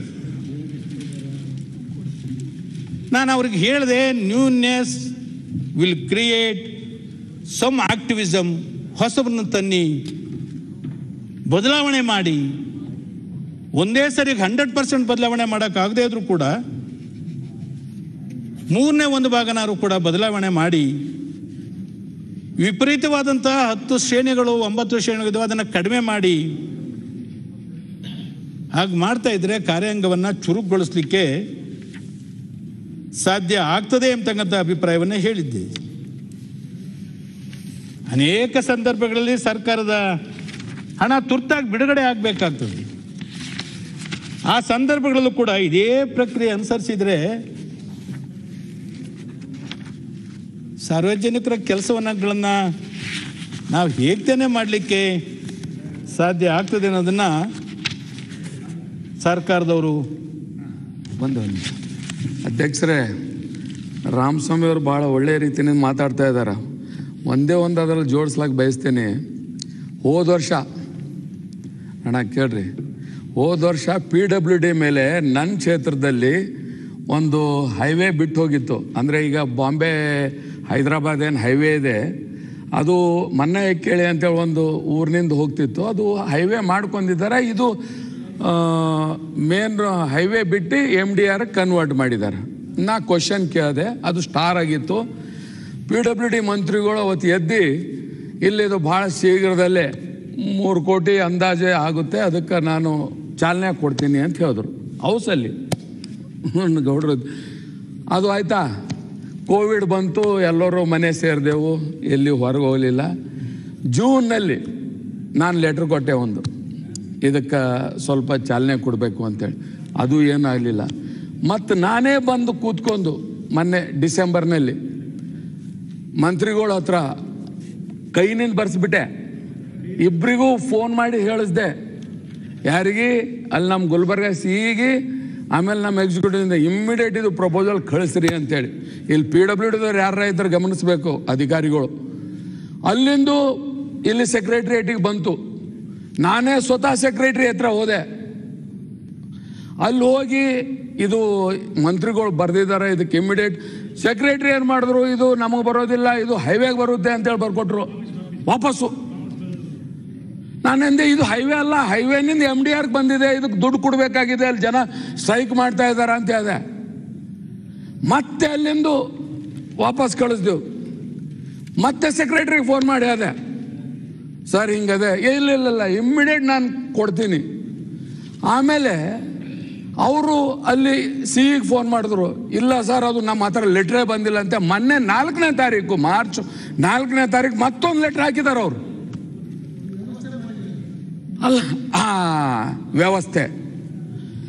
ಅಧ್ಯಕ್ಷರೇ, ನಿಮ್ಗೆ ಹೇಳ್ತೀನಿ, ಯಾರೋ ಒಬ್ಬರು ಎದ್ದು ಬಿದ್ದ ಲೀಡರು 4-10 ಕೋಟಿ ತಂದು ಯಾವ ಲೆಕ್ಕಕ್ಕೂ ಇಲ್ಲ ಕೆಲಸಕ್ಕೆ ತರ್ತಾ ಇದ್ದಾರೆ ಅವರು. ಬರೇ ನಿಮ್ದಲ್ಲ, ಇಡೀ ರಾಜ್ಯ ಎಲ್ಲ ರಾಜ್ಯದಲ್ಲಿ ನಾವು ಶಾಸಕರಾಗಿ ಏನು ಸಂಬಂಧ ಇಲ್ಲ. ಈ ಸರ್ಕಾರದಲ್ಲಿ ಒಬ್ಬರು ಮಂತ್ರಿಯಾಗಿ ಹೌಸ್ ಅಲ್ಲಿ ಕೊಟ್ಟಂತ ಭರವಸೆಗಳು ಇದಕ್ಕೆ ಲೆಕ್ಕ ಇಲ್ಲ. ಇಂಥ ಲಜ್ಗೇಡಿ ಸರ್ಕಾರ ಅಂತ ಹೇಳಕ್ ಬಯಸ್ತೀನಿ ನಾನು. ನಮ್ಮ ಮನೆ ಕೇಳ್ತಾ ಇಲ್ಲ ನಾವು. ಎಲ್ಲ ಸರ್ಕಾರ ಗೊತ್ತು ಕೊಡ್ರಿ, ನಿಮ್ ಸರ್ಕಾರದಲ್ಲಿ ಸ್ಟಾರ್ಟ್ ಆಗಿದ್ದು ನಾವು ಹೇಳಲ್ಲ, ಸುಮ್ಮನೆ ಕೂಡ್ರಿ. ಸ್ವಲ್ಪ ನಮ್ ಸರ್ಕಾರನೇ ಅಂತ ಗೊತ್ತು ಕೂಡಿ ಹುಟ್ಟಾಕ್ತಾರೆ ಯಾರು. ನಾವ್ ಯಾಕೆ ಇಷ್ಟು ರೋಷವಾಗಿ ಹೇಳ್ತಾ ಇದೀವಿ ಅಂತಂದ್ರೆ 5 ಕೋಟಿ ಮಂತ್ರಿಗಳು ಬರ್ದಿದಾರ ಅಂದ್ರೆ ಇದು ನಾವು ಇನ್ನು ಶಾಸಕರಾಗಿ ಯಾರ ಹತ್ರ ಕೇಳ್ಕೋಬೇಕು? ಹೌಸಲ್ಲಿ ಕೊಟ್ಟಿದ್ದು, ಇನ್ನೊಂದು ಕೊಟ್ಟಿದ್ದು, ಎಲ್ಲ ಕೊಟ್ಟಿದ್ದು ಈ ಸಿಸ್ಟಮ್ನಲ್ಲಿ ಹೋಗ್ತಾ ಇದೆ. ನಾನು ಒಂದೇ ಒಂದು ನಿಮಿಷ, ಈಗಾಗಲೇ ನನ್ನ ಪಕ್ಕದಲ್ಲಿರ್ತಕ್ಕಂಥ ಕ್ಷೇತ್ರ ಇವತ್ತು ಅನೇಕ ಅನುದಾನಗಳು PWD ಇರ್ಬೋದು, ಇವಾಗ ಸೋಷಿಯಲ್ ವೆಲ್ಫೇರ್ ಡಿಪಾರ್ಟ್ಮೆಂಟ್ ಇರ್ಬೋದು, ನಾವು ಶಾಸಕರಾಗಿ ನಮ್ಗೇನು ಮಾಹಿತಿ ಇಲ್ಲ. ಇದು ಮೇಲ್ಗಡೆ ಬಂದಿದೆ ಸರ್ ಅಂತ ಹೇಳ್ತಾರೆ. ಮೇಲ್ಗಡೆ ಒಂದು ಎಕ್ಸ್ಟ್ರಾ ಒಂದು ಸ್ವಲ್ಪ ಕೂಡ ಯೋಗ್ಯತೆ ಇಲ್ವೇ ಇಲ್ಲ ಸರ್ಕಾರಿಗೆ. ಇದ್ದಂತ ಕೊಟ್ಟಿದ್ದು ಅವರು ಭರವಸೆ ಕೊಟ್ಟಿದ್ದಕ್ಕೂ ಕೊಡ್ಬೇಕು. ನಮ್ಮ ಮೊನ್ನೆ ಮಂತ್ರಿಗಳಿಗಾದೆ ನಾವು ಬಂದು ಬಾವಿಯಲ್ಲಿ ಕೂಡ್ತೀವಿ ನೋಡ್ರಿ, ಇಲ್ಲ ಮಾಡ್ತೀನಿ ಅಂತ ಹೇಳಿದ್ರು. ಅಂದ್ರೆ ಯಾಕೆ ನಾವು ಹೇಳ್ತಾ ಇದೀವಿ ಅಂದ್ರೆ, ಎಲ್ಲೋ ಒಂದ್ ಕಡೆ ತಾರತಮ್ಯದ್ರಲ್ಲಿ ಮಿತಿ ಮೀರಿ ಹೋಗ್ತಾ ಇದೆ. ಅವರು ರಾಮಸ್ವಾಮಿ ಅವರು ಹೇಳೋದ್ರಲ್ಲಿ ಅರ್ಥ ಇದೆ. ಯಾಕಂದ್ರೆ ಈಗ ನಾವು ಅವ್ರಿಗೆ ಯಾಕೆ ಡಿಸ್ಟರ್ಬ್ ಮಾಡೋದು? ಸನ್ಮಾನ್ಯ ಚೇಂಜ್ ಆಗಿಬಿಟ್ಟಿದ್ದಾರೆ ಅಧ್ಯಕ್ಷರು, ಸಂತೋಷ ಆಯಿತು. ಸಹಮತ ಇರ್ತಕ್ಕಂಥವ್ರು ಕಂದಾಯ ಸಚಿವರು ಸಂಬಂಧಪಟ್ಟದ್ದು ಈ ರಾಜ್ಯದಲ್ಲಿ, ಅದರಲ್ಲೂ ಬೆಂಗಳೂರು BMR ಪ್ರದೇಶದಲ್ಲಿ ಅಶೋಕಣ್ಣ ಎದೆ ಜಲ್ ಅನ್ನಿಸ್ತದೆ, ಎದೆ ನಡುಗಿಸ್ತದೆ. ಈ ಭೂ ಅವ್ಯವಹಾರ ನೋಡಿದರೆ, ಅಕ್ರಮ ನೋಡಿದರೆ, ಈ BMR geographical area Bengaluru metropolitan ರೀಜನ್ದು 19.8 ಲಕ್ಷ ಎಕರೆ, 19.8 ಲ್ಯಾಕ್ ಏಕರ್ಸ್. ಅದರೊಳಗೆ 7.21 ಲಕ್ಷ ಎಕರೆ ಸರ್ಕಾರಕ್ಕೆ ಸೇರಿದೆ ಮೆಟ್ರೋಪಾಲಿಟನ್ ರೀಜನ್ನಲ್ಲಿ. ಇಲ್ಲಿ ಮಾತ್ರ 7.21 ಲಕ್ಷ ಎಕರೆ ಜಮೀನಿದೆ. ಏನಾಗಿದೆ ಇವತ್ತು ಈ ಜಮೀನು? ಯಾರ ಪಾಲಾಗಿದೆ? ಅವ್ರಿಗೇನು ಗೊತ್ತಿಲ್ಲ ಅಂತಿಲ್ಲ. ಅವ್ರು ಮೊನ್ನೆ ಉತ್ತರ ಕೊಳ್ತಾ 9/3/2021 ಕೆಲವರು ಏನು ರೆವಿನ್ಯೂ ಮಿನಿಸ್ಟ್ರು ಇಷ್ಟೊಂದು ಅಸಹಾಯಕರಾಗಿ ಉತ್ತರ ಕೊಟ್ಬಿಟ್ರಲ್ಲ ಅಂತ ಅಂದರು. ಹೇಳಿದೆ, ಆ ಉತ್ತರ ಕೊಡೋ ಅಟ್ಲೀಸ್ಟ್ ಧೈರ್ಯನಾರು ತೋರಿದ್ರಲ್ಲ, ಸತ್ಯ ಒಪ್ಕೊಂಡ್ರು, ಅದಕ್ಕೆ ನಾನು ಮೆಚ್ಚುಗೆ ವ್ಯಕ್ತಪಡಿಸ್ತೀನಿ ಅಂತ ಹೇಳಿದೆ. ಅಂದರೆ ಭೂ ಮಾಫಿಯಾದರು, ಭೂಗಳರು ಎಷ್ಟೊಂದು ಬಲಾಢ್ಯರಿದ್ದಾರೆ, ಎಷ್ಟೊಂದು ಪ್ರಭಾವಶಾಲಿಗಳಿದ್ದಾರೆ. ಅವನ್ನ ಎಲ್ಲ ಆಡಳಿತಗಳು ಕೂಡ ಅವ್ರ ನಿಯಂತ್ರಣದಲ್ಲೇ ಇದ್ದಾವೆ ಅಂತಕ್ಕಂಥದ್ದು ಇದರ ಅರ್ಥ. ಮಾಫಿಯಾಗಳನ್ನು ಆಡಳಿತ ನಿಯಂತ್ರಿಸ್ತಾ ಇಲ್ಲ, ಆಡಳಿತವನ್ನೇ ಮಾಫಿಯಾದವ್ರು ನಿಯಂತ್ರಣ ಮಾಡ್ತಾ ಇದ್ದಾರೆ. ಭೂಗಳ್ಳರಿಗೆ ಕರ್ನಾಟಕ ರಾಜ್ಯ ಸ್ವರ್ಗ ಆಗೋಯ್ತು. ನೀವೇ ಹೇಳಿದ್ರಿ, ಆನೇಕಲ್ ತಾಲೂಕಿನಲ್ಲಿ ಎಷ್ಟು ಫೇಕ್ ಡಾಕ್ಯುಮೆಂಟ್ಸ್ ಮಾಡಿಕೊಂಡಿದ್ದಾರೆ ಎನ್ನುವ ಕುರಿತು ವರದಿ ಕೊಡಿ ಎಂದು ಕೇಳಿದ್ದೇನೆ. ಹಿಂದೆ ಇದ್ದಂಥ ತಹಸೀಲ್ದಾರ್ ಮಾಡಿರುವಂಥ ಎಲ್ಲ ಆದೇಶಗಳನ್ನು ಕೂಡ ವಜಾ ಮಾಡ್ತೀನಿ. ನಮ್ಮ ಆನೇಕಲ್ ಶಾಸಕರಾದ ಮಾನ್ಯ ಶಿವಣ್ಣನವರಿಗೆ ಹೇಳಿದ್ದೇನೆ. ಹಿರಿಯರಾದಂಥ ಮಾನ್ಯ AT ರಾಮಸ್ವಾಮಿಯವರು ಹೇಳಿದ ಮಾತುಗಳೆಲ್ಲವೂ ಸತ್ಯ. ಅಧಿಕಾರದಲ್ಲಿ ಯಾರೇ ಇರಲಿ ನಾವು ವಿರೋಧ ಪಕ್ಷದಲ್ಲಿದ್ದಾಗ ಈ ಮಾತುಗಳನ್ನು ಹೇಳುತ್ತೇವೆ. ಆ ಕಡೆಗೆ ಅದೇ ಆಡಳಿತದ ಪಕ್ಷದಲ್ಲಿ ಕಂದಾಯ ಮಂತ್ರಿಗಳಿಗೆ ನಾನೇ ಇರಬಹುದು, ಅಥವಾ ಜನತಾದಳ ಕಾಂಗ್ರೆಸ್ ಸರ್ಕಾರವಿದ್ದರೂ ಸಹ ಇಲ್ಲಿ ಬಂದಾಗ ಒಂದು ರೀತಿ ಕೈ ಕಟ್ಟಿ ಹಾಕಿದಂತೆ ಆಗುತ್ತದೆ ಎಂದರೂ ಕೂಡ ತಪ್ಪಾಗಲಿಕ್ಕಿಲ್ಲ ಅಂತ ಹೇಳಿದ್ದಾರೆ ಕಂದಾಯ ಸಚಿವರು. ಉದಾಹರಣೆಗೆ ಹೇಳುವುದಾದರೆ, ಮೊನ್ನೆ ಕೇರ್ಪುರದಲ್ಲಿ ಸುಮಾರು 160 ಕೋಟಿ ರೂಪಾಯಿಗಳಷ್ಟು ಬೆಲೆ ಬಾಳುವ ಸರ್ಕಾರಿ ಜಾಗದಲ್ಲಿ ಫ್ಲ್ಯಾಟ್ಸ್ ನಿರ್ಮಾಣ ಮಾಡಿ ಮಾರಾಟ ಮಾಡುತ್ತಿದ್ದಾರೆ. ಈ ವಿಚಾರ ತಿಳಿದ ನಂತರ ನಾನು ಆ ವ್ಯಾಪ್ತಿಯ ಸಬ್ ರಿಜಿಸ್ಟ್ರಾರನ್ನು ಸಸ್ಪೆಂಡ್ ಮಾಡಿದ್ದೇನೆ, ತಹಸೀಲ್ದಾರನ್ನು ಸಸ್ಪೆಂಡ್ ಮಾಡಿದ್ದೇನೆ. ಆದರೆ ವಿಪರ್ಯಾಸದ ಸಂಗತಿ ಎಂದರೆ, ನಾನು ಸಸ್ಪೆಂಡ್ ಮಾಡಿದ 4 ಗಂಟೆಯೊಳಗೆ ಸ್ಟೇ ಬಂದುಬಿಡ್ತು. KTಯಿಂದ ಸ್ಟೇ ತಂದುಬಿಟ್ರು. ಇದನ್ನು ಹೀಗೆ ಬಿಡಬಾರ್ದೆಂದು ನಾನು ಬೆನ್ನು ಹತ್ತಿದ ಬೇತಾಳನ ರೀತಿಯಲ್ಲಿ ಮತ್ತೆ ವಾಪಸ್ಸು ಬಂದಂತಹ ಅಧಿಕಾರಿಯನ್ನು ತುಮಕೂರಿಗೆ ವರ್ಗ ಮಾಡಿದೆ. ಅವನು ಕೋರ್ಟ್ಗೆ ಹೋಗಿ ಮತ್ತೆ ವಾಪಸ್ ತುಮಕೂರಿನಿಂದ ಬೆಂಗಳೂರಿಗೆ ಹಾಕಿಸ್ಕೊಂಡು ಇದ್ದ ಜಾಗಕ್ಕೆ ಬಂದ. ಈ ರೀತಿಯ ಪರಿಸ್ಥಿತಿ ಇರುವುದರಿಂದ ನಾವು ಕಾನೂನು ಮಾಡುವವರು ಇದಕ್ಕೆ ಏನಾದರೂ ಮಾಡಲಿಲ್ಲವೆಂದರೆ ಆಗುವುದಿಲ್ಲ. ಬೆಂಗಳೂರಿನಲ್ಲಿ ಇಂತಹ ಲಕ್ಷಾಂತರ ಕೇಸುಗಳಿದ್ದಾವೆ. ಲಕ್ಷಾಂತರ ಎಕರೆ ಭೂ ಕಬಳಿಕೆ ಆಗಿದೆ. ಲಕ್ಷಾಂತರ ಎಕರೆ ಭೂ ಕಬಳಿಕೆ ಆಗಿದೆ ಅಂತೇಳಿ ಸನ್ಮಾನ್ಯ ಕಂದಾಯ ಸಚಿವರೇ ಹೇಳಿದ್ದಾರೆ, ಉತ್ತರ ಕೊಟ್ಟಿದ್ದಾರೆ. ನೋಡಿ, ಬೆಂಗಳೂರಿನಲ್ಲಿ ರಿಂಗ್ ಮಾಡ್ಕೊಂಡ್ಬಿಟ್ಟಿದ್ದಾರೆ. ನಿಮಗೆ ಗೊತ್ತಿದೆ ನನಗಿಂತ ಚೆನ್ನಾಗಿ. 43 ಸಬ್ ರಿಜಿಸ್ಟ್ರಾರ್ ಆಫೀಸ್ ಇರ್ಬೋದು. ಇಲ್ಲಿಂದ ಅವನು ಅಲ್ಲಿಗೆ, ಅಲ್ಲಿಂದ ಇವನು ಇಲ್ಲಿಗೆ, ಸಿಂಡಿಕೇಟ್. ನಾನು ಮುಖ್ಯಮಂತ್ರಿಗಳಿಗೆ ಮನವಿ ಕೊಟ್ಟು ವಿನಂತಿ ಮಾಡ್ಕೊಂಡಿವಿ. ನಮ್ಮ ಬೋಪಯ್ಯನವರು ಇದ್ರಿಲ್ಲಿ, ಹೋದ್ರೇನೆ ಎದ್ದು. ನಿಮಗೂ ಗೊತ್ತಿದೆ, ನಿಮಗೂ ಕೂಡ ಗೊತ್ತಿದೆ. ಇಲ್ಲಿರ್ತಕ್ಕಂಥ ಬೆಂಗಳೂರಿನಲ್ಲಿರ್ತಕ್ಕಂತಹ ಸಬ್ ರಿಜಿಸ್ಟ್ರಾರ್ಗಳನ್ನ ಜಿಲ್ಲೆಯಿಂದ ಹೊರಗೆ ಹಾಕಿ, ನಿಮ್ಮ ರೆವಿನ್ಯೂ ಆಫೀಸರ್ಸ್ಗಳನ್ನ ಹೊರಗೆ ಹಾಕಿ, ಪೊಲೀಸ್ ಆಫೀಸರ್ಸ್ಗಳನ್ನ ಹೊರಗೆ ಹಾಕಿ, ಸರ್ವೆ ಡಿಪಾರ್ಟ್ಮೆಂಟ್ನವ್ರು ಹೊರಗೆ ಹಾಕಿ, BBMPಯಲ್ಲಿರೋನು ಹೊರಗೆ ಹಾಕಿ, ಸೆಕ್ರೆಟೇರಿಯೇಟಲ್ಲಿರೋನು ಹೊರಗೆ ಹಾಕಿ.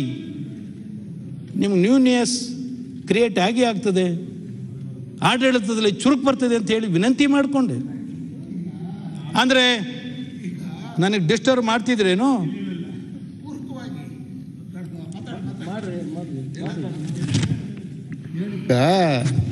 ಮಾನ್ಯ ಅಧ್ಯಕ್ಷರೇ, ನಮ್ಮ AT ರಾಮಸ್ವಾಮಿ ಅವರು ಭಾಳ ಈ ವ್ಯವಸ್ಥೆಯ ಬಗ್ಗೆ ವಾಸ್ತವಾಂಶವನ್ನು ಬಿಚ್ಚಿಡ್ತಾ ಇದ್ದಾರೆ. ಭಾಳ ಒಳ್ಳೆ ವಾಸ್ತವಾಂಶವನ್ನು ಏನು ಈ ಬೆಂಗಳೂರಲ್ಲಿ ಇರ್ತಕ್ಕಂಥ ಅಧಿಕಾರಿಗಳು, ಸಬ್ ರಿಜಿಸ್ಟ್ರಾರ್ ಇರ್ಬೋದು, ಪೊಲೀಸ್ ಅಧಿಕಾರಿಗಳಿರ್ಬೋದು, ಈ ಸೆಕ್ರೆಟರಿಯಲ್ಲಿ ಇರ್ತಕ್ಕಂಥವ್ರನ್ನ ಹೊರಗೆ ಹಾಕಿ ಅಂತ ಹೇಳಿ ನಾವು ಅವ್ರನ್ನ ಹೊರಗೆ ಹಾಕಕ್ಕೆ ಹೋಗಿ ಅವರೇ ನಮ್ಮನೇಲಿ ಹೊರಗೆ ಹಾಕ್ಬಿಡ್ತಾರೋ ಅಂತಕ್ಕಂಥದ್ದು ಅಂತ ಯಾಕಂದರೆ ಅಂಥ ಅಷ್ಟು ಪ್ರಭಾವಿಗಳಿದ್ದಾರೆ ಅವರು, ಅಷ್ಟು ಅವ್ರ ಬೇರಷ್ಟು ಆಳಕ್ಕಿದೆ. ಅದಕ್ಕೆ ಸರ್ಕಾರ ಹೆಂಗೆ ಸೋಲಿಸ್ಬೇಕಂತ ಆಗಲೇ ತಯಾರು ಮಾಡಿಬಿಡ್ತಾರೆ ಅವರು. ಅದಕ್ಕೆ ಸರ್ಕಾರ ನಾನು ಅವ್ರನ್ನೂ ಆ ಕಡೆಯವ್ರು ಈ ಕಡೆಯವರು ಅಂತ ನಾವು ಟೀಕೆ ಮಾಡೋದಲ್ಲ. ಇದು ಯಾವುದೇ ಸರ್ಕಾರ ಇರಲಿ, ಅದಕ್ಕೆ ಯಾರು ನಾವಿರಲಿ ಒಂದು ಇಚ್ಛಾಶಕ್ತಿ ಬೇಕು. ಇದಕ್ಕೆ ದೃಢವಾದ ಒಂದು ಆಡಳಿತಕ್ಕೆ ಬದಲಾವಣೆ ತರ್ತಕ್ಕಂಥ, ಚುರುಕು ಮುಡಿಸ್ತಕ್ಕಂಥ ಕೆಲಸ ಆದಾಗ ಸುಧಾರಣೆ ಆಗ್ಲಿಕ್ಕೆ ಸಾಧ್ಯ ಆಗುತ್ತೆ. ಸನ್ಮಾನ್ಯ ಅಧ್ಯಕ್ಷರೇ, ಕಂದಾಯ ಸಚಿವರಲ್ಲಿ ನಾನು ವಿನಂತಿ ಮಾಡ್ಕೊಳ್ತೀನಿ. ಈಗ BMR ವ್ಯಾಪ್ತಿಯಲ್ಲಿ 7.21 ಲಕ್ಷ ಎಕರೆ ಸರ್ಕಾರಿ ಭೂಮಿ ಇದೆ. ಇದರಲ್ಲಿ ಎಷ್ಟು ಉಳಿದಿದೆ ಅಂತಕ್ಕಂಥದ್ದನ್ನು ನೀವು ಪರಿಶೀಲನೆ ಮಾಡಿಸಿ. ನಾನು ಒಂದು ದಿವಸ ಇಲ್ಲೇ ಸದನದಲ್ಲಿ ಮಾತನಾಡ್ತಾ ಹೇಳಿದೆ, ಈ ಯಾರು ಸರ್ಕಾರಿ ಜಮೀನಿಗೆ ಫೇಕ್ ಡಾಕ್ಯುಮೆಂಟ್ಸ್ ಮಾಡ್ಕೊಂಡಿದ್ದಾರೆ, ನಾನು ಅನೇಕ ಸಾರಿ ಹೇಳ್ತಿದ್ದೀನಿ, ಒತ್ತುವರಿ ಒಂದು ದೊಡ್ಡ ಸಮಸ್ಯೆ ಇಲ್ಲ ಅಂತ ಹೇಳಿ. ಯುಟಿಕಾದರ್ ಅವರು, encroachment is not a big problem. They are not having any titles. ಅವ್ರಿಗೆ ಯಾವುದು ಹಕ್ಕು ದಾಖಲೆಗಳಿಲ್ಲ, ಅವ್ರು ಯಾವಾಗ ಬೇಕಾದ್ರೂ ತೆರವು ಮಾಡಿಸ್ಬೋದು. ಜಿನೇನಿದ್ದವನ್ನ ಸಕ್ರಮಗೊಳಿಸ್ಬೋದು, ಜಿನೇನಿಲ್ಲದೆ ಇದ್ದವನ್ನ ಹೊರಗೆ ಹಾಕ್ಬೋದು. ಆದರೆ ಸರ್ಕಾರಿ ಭೂಮಿಗೆ ಸುಳ್ಳು ದಾಖಲೆಗಳನ್ನ ಸೃಷ್ಟಿ ಮಾಡಿಕೊಂಡು ಅವರು ಭೂಮಾಲೀಕರಾಗಿ ಗೂಟ ಹೊಡ್ಕೊಂಡ್ಬಿಟ್ಟಿದ್ದಾರೆ, ಕೂತಿದ್ದಾರೆ. ಒಬ್ಬರ ಮೇಲೂ ಇದುವರೆಗೆ ಫೇಕ್ ಡಾಕ್ಯುಮೆಂಟ್ಸ್ ಅಂತ ನೀವು ಹೇಳ್ತೀರಿ, ನಾವು ಹೇಳ್ತೀವಿ, ಎಲ್ಲರೂ ಹೇಳ್ತಾರೆ. ಯಾರ ಮೇಲೆ ಒಬ್ಬರ ಮೇಲೆ ಕ್ರಿಮಿನಲ್ ಆಕ್ಷನ್ ಆಗಿದೆ ಹೇಳಿ. ಆಯ್ತಾ? ಸಬ್ ರಿಜಿಸ್ಟ್ರಾರು, ಆ ತಹಸೀಲ್ದಾರರು ಅವನ ಅಕ್ರಮ ಮಾಡಿದ ಮೇಲೆ, ಫೇಕ್ ಡಾಕ್ಯುಮೆಂಟ್ಸ್ ಮೇಲೆ ಮಂಜೂರಾತಿ ಮಾಡಿದ ಮೇಲೆ ಕ್ರಿಮಿನಲ್ ಕೇಸ್ ಯಾಕೆ ಆಗ್ತಾ ಇಲ್ಲ ನಿಮ್ಮ ಅಧಿಕಾರಿಗಳು? Why they are keeping quiet? ಯಾವುದು ಶಕ್ತಿ ಅವರನ್ನು ಬಂಧಿಸಿದೆ ಕ್ರಮ ಕೈಗೊಳ್ಳಲಿಕ್ಕೆ? ಏನು ಒಂದಲ್ಲ, ಎರಡಲ್ಲ, ನೂರಲ್ಲ, ಸಾವಿರಾರು ಪ್ರಕರಣ. ಅವರು ಹೇಳಿದ್ರು ಲಕ್ಷಾಂತರ ಪ್ರಕರಣಗಳಿದ್ದಾವೆ ಅಂತೇಳಿ. Fake documents it is A criminal offence, criminal ಸ್ವರೂಪದ ಅಪರಾಧ ಅದು. ಅವ್ರು ದೊಡ್ಡ ಬಲಾಢ್ಯರು ಇದ್ದಾರೆ ಅಂದರೆ ಕಾನೂನಿಗಿಂತ ಅವ್ರು ದೊಡ್ಡವರ? ನಾವೆಲ್ಲ ಕೈ ಕಟ್ಟಿ ಕುಳಿತುಕೊಳ್ಳಿಕ್ಕಾಗ್ತದ? ಅಧ್ಯಕ್ಷರೇ, ನಾನು ನಿಮ್ಮಲ್ಲಿ ವಿನಂತಿ ಮಾಡ್ಕೊಳ್ತೀನಿ, ಇಂತಹ ಅಕೃತ್ಯಗಳನ್ನು ನಾವು ಸಹಿಸ್ಕೊಂಡು ಹೋದರೆ ಈ ರಾಜ್ಯದ ಜನ ನಮ್ಮ ಕ್ಷಮಿಸೋದಿಲ್ಲ. ಸದನ ನಡೆದಾಗ ಪ್ರತಿ ವಾರ ಅರ್ಧ ದಿವಸ ಇದಕ್ಕೆ ಮೀಸಲಿಡಿ.